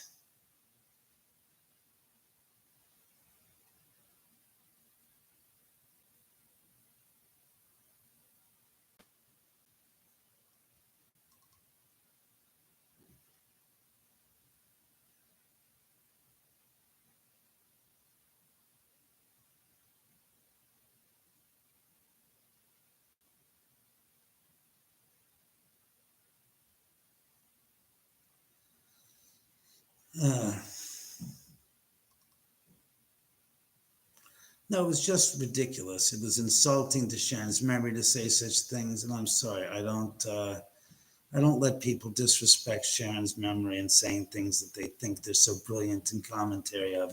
Why is Sharon Tate visiting your house? I don't know. Why are the 1,000 other spirits besides the 6 people that died down the street visiting my house? I don't know. I really don't know. But I do know this. We've got 30 cameras in the house running 24/7. And the video footage that I've got from the accumulated evidence that we've captured here is damn compelling and convincing. And if you want to argue with that, go right ahead. I'm just not going to bother dealing with it and arguing with you about it. I don't care. Thanks, Colleen. Take care.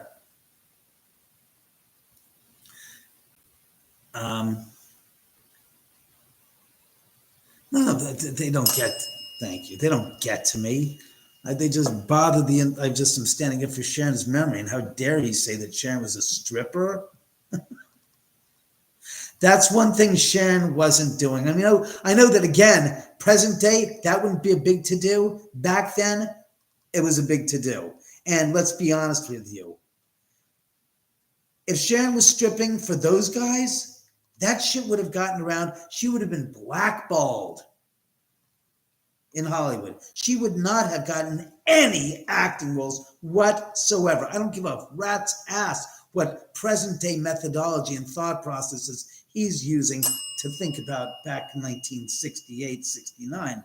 But in those days, oh boy, I got news for you. It was a scandal to do Playboy. Okay? This isn't the present day. This isn't the era. Kim Kardashian did a gosh darn porn and got big on that. This was not that day. Those days, it was much, much more conservative, as we used to say, and much more prude. So the idea that if Sharon was doing that, stripping, she would have been blackballed in Hollywood. They weren't doing that crap. They weren't porn stars then. you did any type of stuff like that, it was so poo-pooed and looked down upon. I don't know who the hell thinks the present day is like it was then. Oh, it's the same way it was. Like, you have no clue. And that's the problem. You're writing a book in the year 2025 about something that happened 56 years ago. You have no clue to begin with. You have no reference point to comprehend what it was like back then. You're using present day thinking and applying it to then, thinking, oh, it's just like it was now. It's like, no, dumbass, just like 15 years ago, things were different. Okay? That's right, 15 years ago. Go back 10 years ago, things were different. Just go back 10 years ago to 2015, things were different. If you can think that far. So if you go back 56 years, it was a hell of a lot different than it is present day. And it's funny to listen to these people talk. It's like, I know. It's like, you have no fucking clue. Sorry, I hope not. I'm sorry I froze.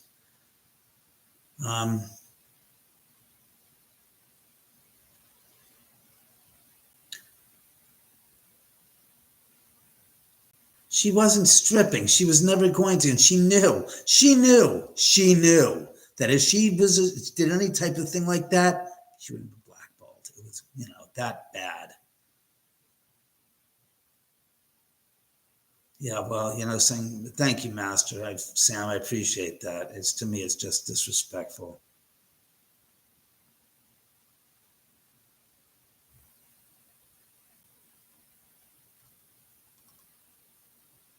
Spirits ring the bell.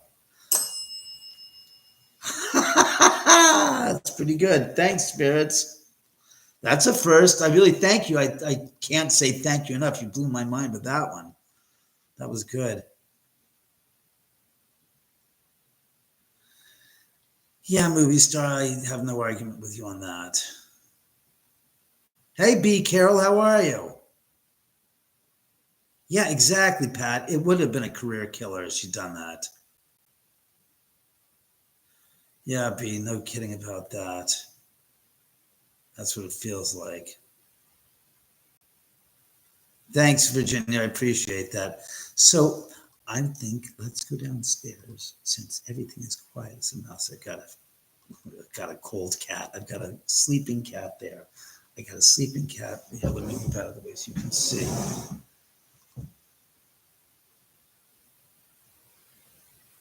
Let's give it a second so you can see where you got.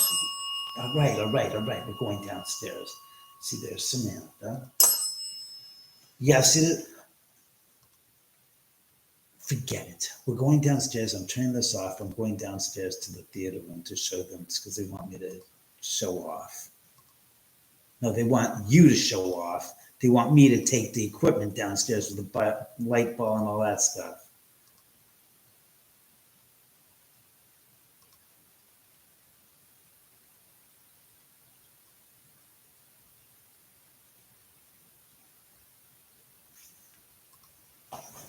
With that said, we're going to go downstairs. So I have to gather the equipment and stuff. Let's see, I don't want to take my cell phone. Call, message.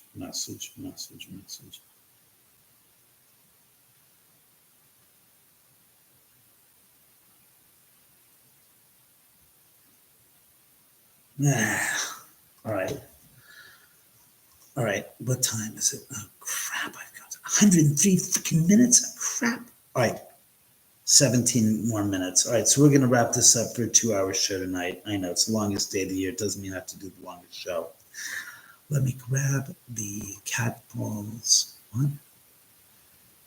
Yeah, I know you guys are all happy. Let me get the cat balls, the spirit bell, the REM pod. Turn off the shut up. I need a box. I can't. All right. Give me 2 seconds. I got to get a cardboard box. I get all this stuff accumulated and share the hell out of this right now. Come on. I'm only on for 17 more minutes. And, hi, Cindy. How are you?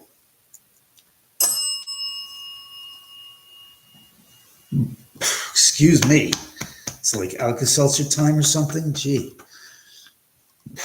I got your back, girl.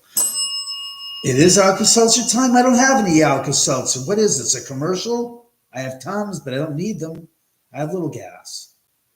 A teeny glass. Not a teeny glass. You would get a teeny gas. A petit gas. Yeah, maybe.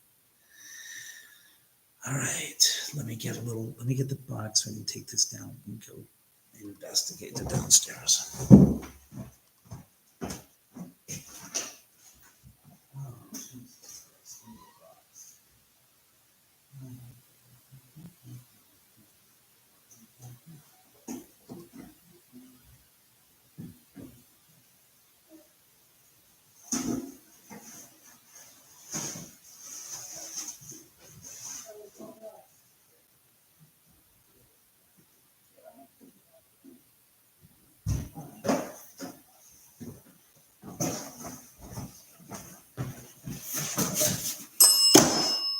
Yeah, I'm going to take you downstairs. What are you thinking I'm doing? Don't you just love ghosts? I know, I'm never alone. I have to say, I always love my spirits. So, like I said, take this. By the way, I need a coin or something to put in this to keep this. This is the old school one. You have to put something in it to lock it, to keep the button down. Will this work? Son of a gun. Oh, shit. That's still in there? Are you serious? You stupid son of a dum-dum. You left that in there. You idiot. Yes, I see that, spirits. Thanks for telling me. That's so dumb. Shit. No, I got the coin stuck in here from the last time and somebody slipped it all the way in. It's part of the problem. I can't. See, there it is. But the button is... Here, we'll wait until we get downstairs. I'll bring this. Yes, I'll go a little past, 2 hours, obviously. 1 ball, 2 ball. Yes, I said 1 ball, 2 ball. That's 1 ball, 2 ball, 3 ball, 4 balls. Yes, I'm extraordinary, and I got 4 balls. Turning this off. This is a huge box for the amount of shit I got. I got nothing in. Shit. I'm not going to be that big of an asshole. I got a smaller box. I'll be a smaller asshole. That's the ticket. That's the ticket. No. I like it.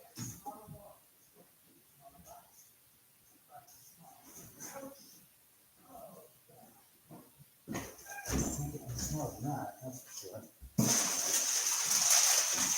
Here, there's a box.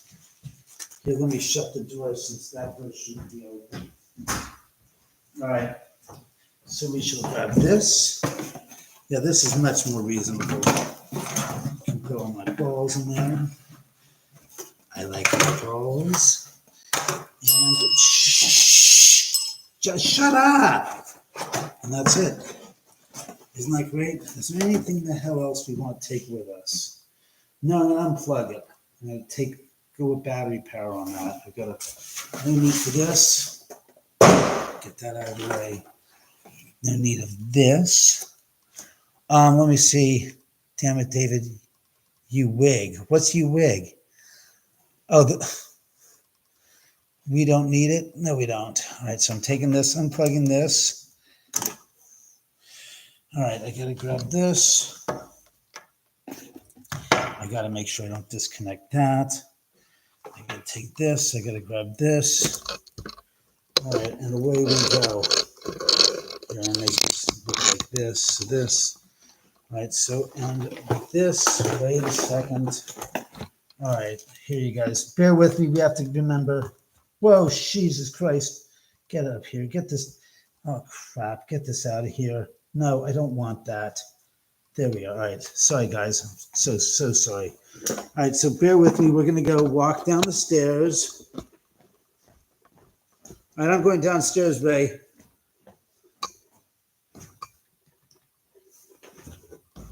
We go down the stairs. We go down the stairs. Remember, I'm here by myself. So we're going down the staircase. I know this is kind of wicked. Oh, God. It's cold down here. Amongst other things, yes. All right. Lights on, please. Good job. Sorry about that. Yeah, hello, spirits, as if you didn't know. We're down here. All right, so let me do this. I want to face that direction, so I'm going to put the camera, put the box, put everything else here. Let's see, camera. Oh, sorry, I'm so sorry. I'm so sorry.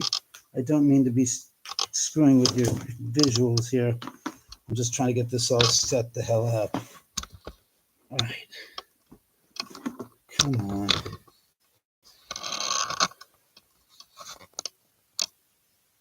Woo wee.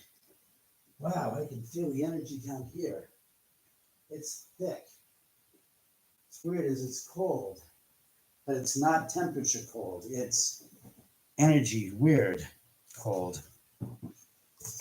It says 70 degrees on the thermometer, but it's it's definitely got some strangeness to it.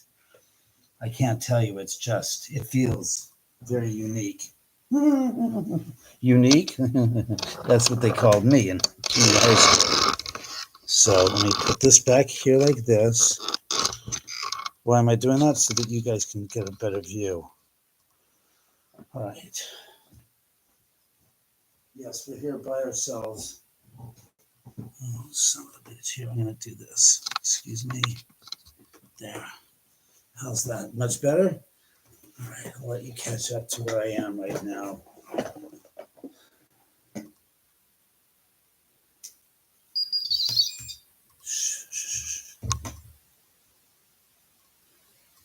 Put this down there. Goody.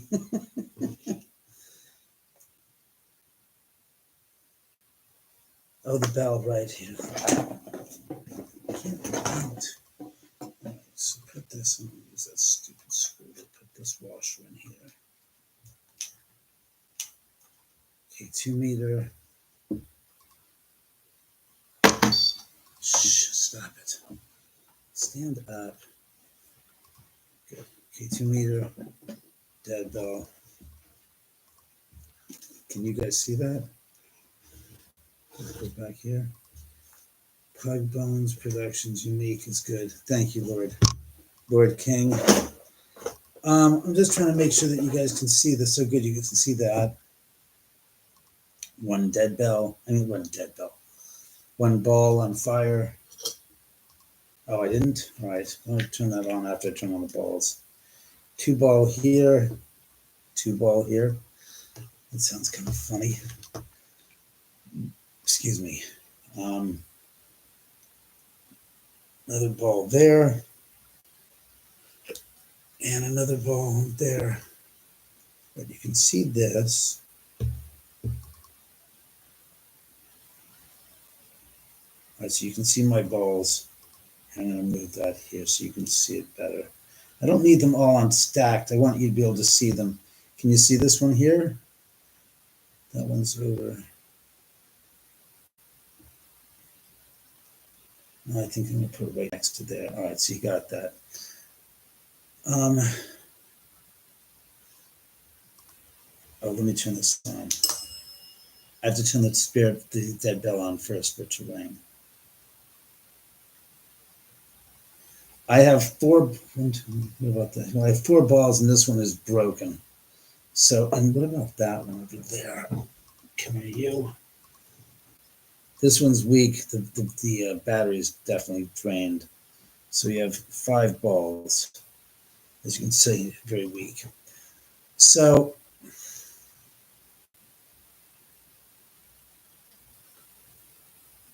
spirits, and half the time I don't know why the hell I have to articulate this, but it's for the audience. So I do this. Spirits were here.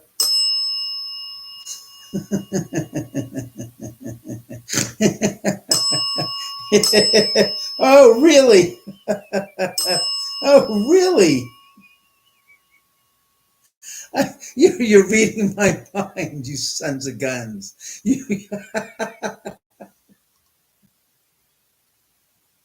Oh, God. Sometimes it's too funny to be down here.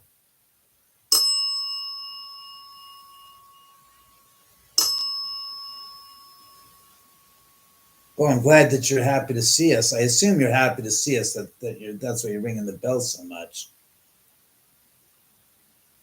Share this. No, don't share this.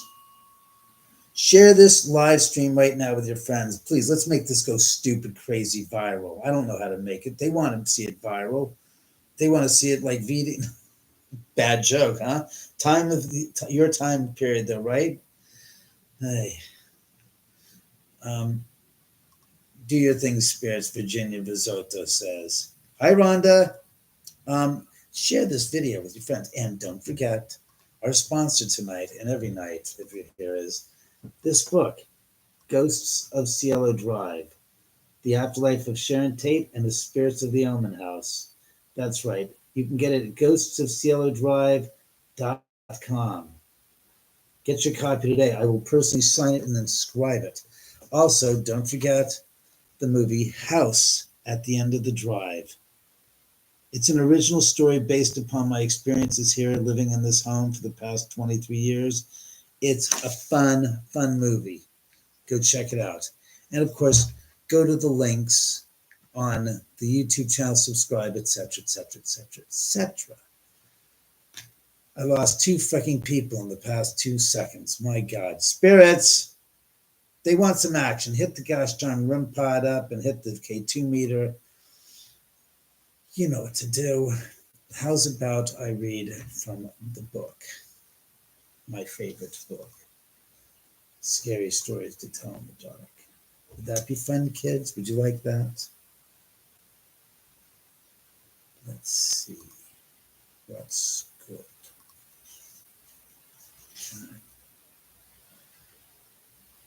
More Tales to Chill Your Bones. Scary Stories 3.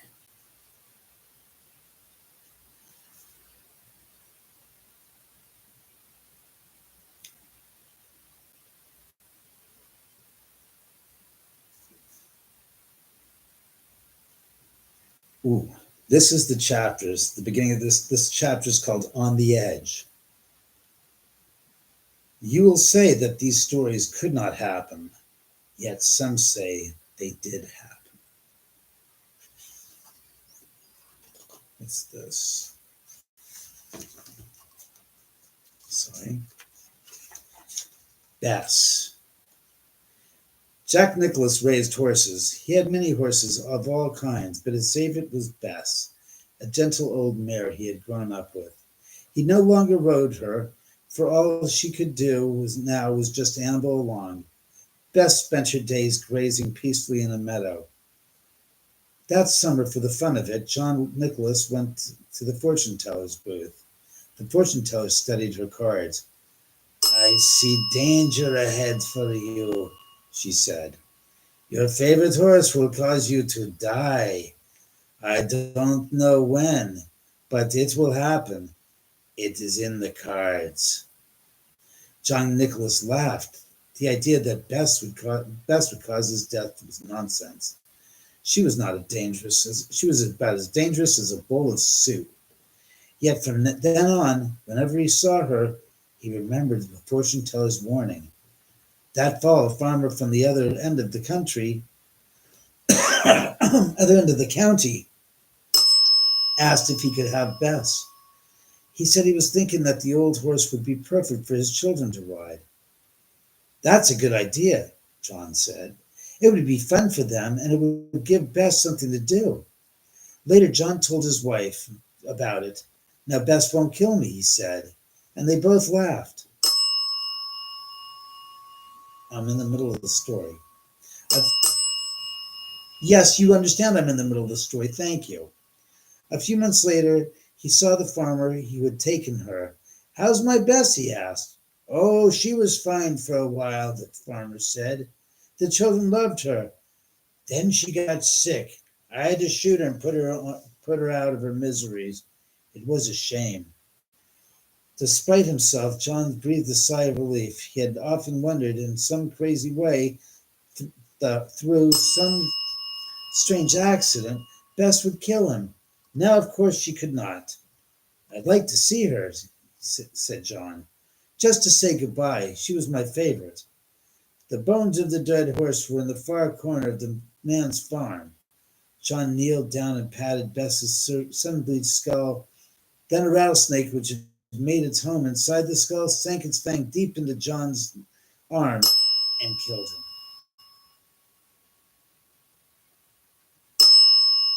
Yeah, I was about to say that sounds like a real story that happened. Thank you for verifying and giving me the confirmation I knew. Well, how do you like that story? That was a doozy. And yeah, it seems very, very, very honestly, kind of seriously could have happened. What's that? Dim the lights, maybe. Why am I dimming? David, you put a smile on my face. I'm glad to hear that, Evie.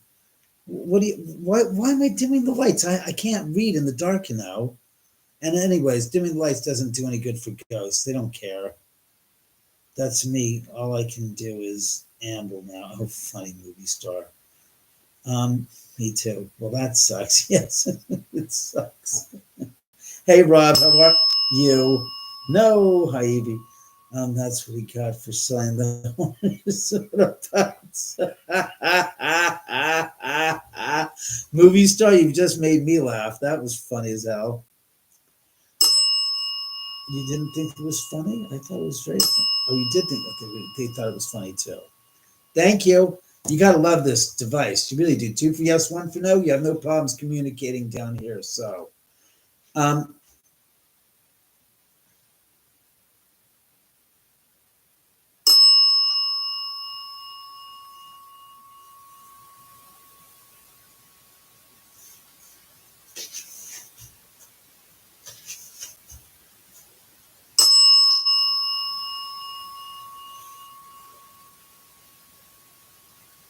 bull. I did not touch that. I did not. I did not. It did not. I did not. I did not. And if I did, how come the rest of them, none of them are lighting up? Only this one's lighting up.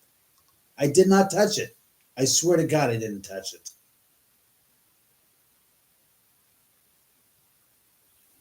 They are on a roll. Spirits, the audience, we're losing the goddamn audience. What can you do to bring in the audience?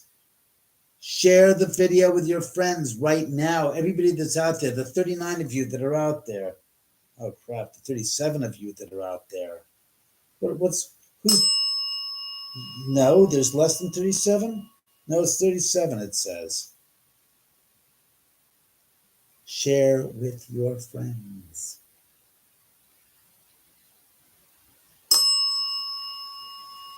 What do you mean, no? I can't even see the K2 meter. If it was going off, I couldn't even tell you. Was it even? It's lit. It's got lights. It's got camera. It's got no satisfaction. All right, so I still can't see it. Well, if it goes bad, it will. So what's everybody doing on the longest day of the year, which is already over now? Since it's already 10:08. My God, I've been on for that long. I've been on for 2 hours now and 3 minutes. Well, look, I want you guys to go out and get a copy of the book, House Goes to Cielo Drive, from the Oman House. It's at goestocielodrive.com. Yes, it is. That's the only place they can get it. What are you talking about? No, my hands are not touching anything under the thing. Some guy says, oh, you're messing with this. And I have no devices in here. See, the cell phone's still upstairs as well. There's nothing here, I swear.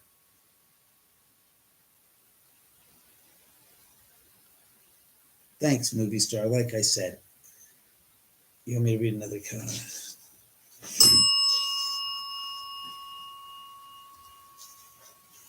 God, these are longer stories. That's the problem. I don't want a long story going wild.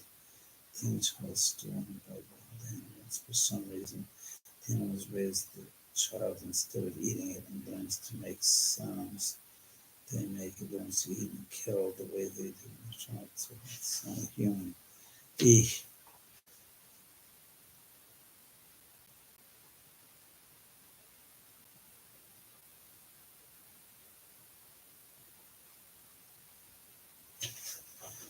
What's this? Hey. All right, this is a shorty. I read this. Um, the Dream. Lucy Morgan was an artist. She had to spend a week painting a small country town and decided that the next day she would move on. She would go to a village called Kingston. But that night, Lucy Morgan had a strange dream. She dreamed that she was walking up a dark carved staircase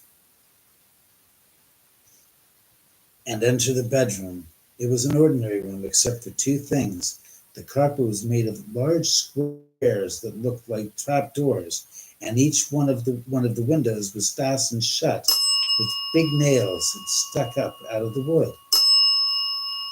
In her dream, Lucy Morgan went to sleep in that bedroom. During the night, a woman with pale face and black eyes and long black hair came into the room. She leaned over the bed and whispered, "This is an evil place. Flee while you can."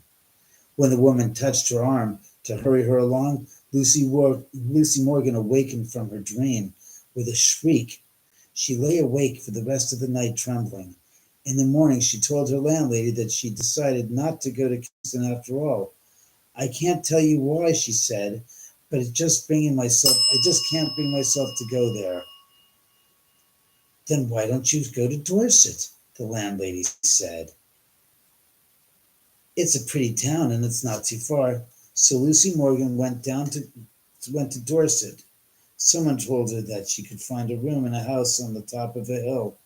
It was a pleasant looking house, and the landlady there was a and the landlady there, a plump, motherly woman, was nice as she could be. "Let's look at that room," she said. "I think you'll like it." "Well, I think you'll like it." "Oh, no, no, no, no. No, you can't be serious." "I think you'll like it." They walked up the carved staircase like the one in Lucy's dream. In these old houses, these staircases are all the same, Lucy thought. But when the landlady opened the door to the bedroom, it was the room in her dream, with the same carpet that looked like trapdoors and the same windows fastened with big nails. "This is just a coincidence," Lucy told herself. "How do you like it?" the landlady asked. "I'm not sure." "Well, take your time," the landlady said. "I'll bring up some tea while you think about it." Lucy sat on the bed staring at the trapdoors and the big nails. Soon there was a knock on the door. It was the landlady with the tea, she thought. But it wasn't the landlady. It was the woman with the pale face and the black eyes and the long black hair. Lucy Morgan grabbed her things and fled. That That was a trip. That was a trip reading it, and I can't imagine how much you guys enjoyed that. But with that said, it's been 2 pleasant hours with you guys and the spirits, of course. The ball lit up. I didn't even notice I was reading. Yeah, I can't. It was more fun than now. Hope that helps. I like the 70. Hey, Lord Krieg. Um, they were different. They were just totally different times. And they're saying yes, they were. I was reading, Holly, from the book Scary Stories to Tell in the Dark, which is a compilation of all 3 of the Scary Story books in the series in one hardback bound version.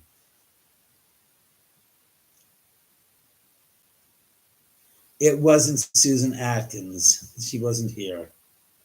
Sorry, that just isn't the case. Can I tell you what it was like in the 70s? A lot different than it was now. You could do things and get away with it. And there's no gosh darn record of it, like the internet and all the stuff that you guys have now.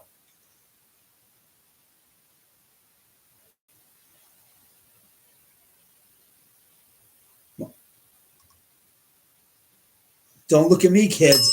I didn't do that. Put one on the couch. That's a great idea. Unfortunately, it's too late. Like I said, they're Hey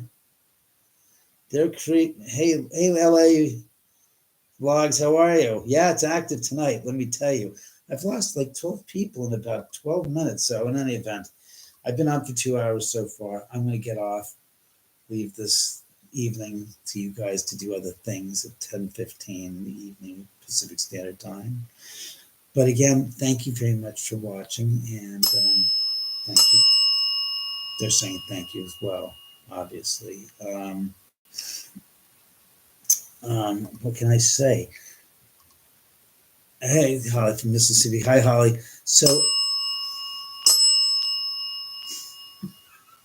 I love it. Thank you, spirits, for being so present and aware and here with us all. I really can't say enough. It's really good. Again, get a copy of the book when you can. Goes to Cielo Drive at ghostsofcielodrive.com. It's $20 plus $5 for shipping, and I will sign every copy that you order. With that said, I bid you all fair adieu and have a good night and a great weekend. And I hope you guys have fun tomorrow and be safe. Thanks again. Oman out. Where's Oman out? Oh, analytics I have to go to. All right.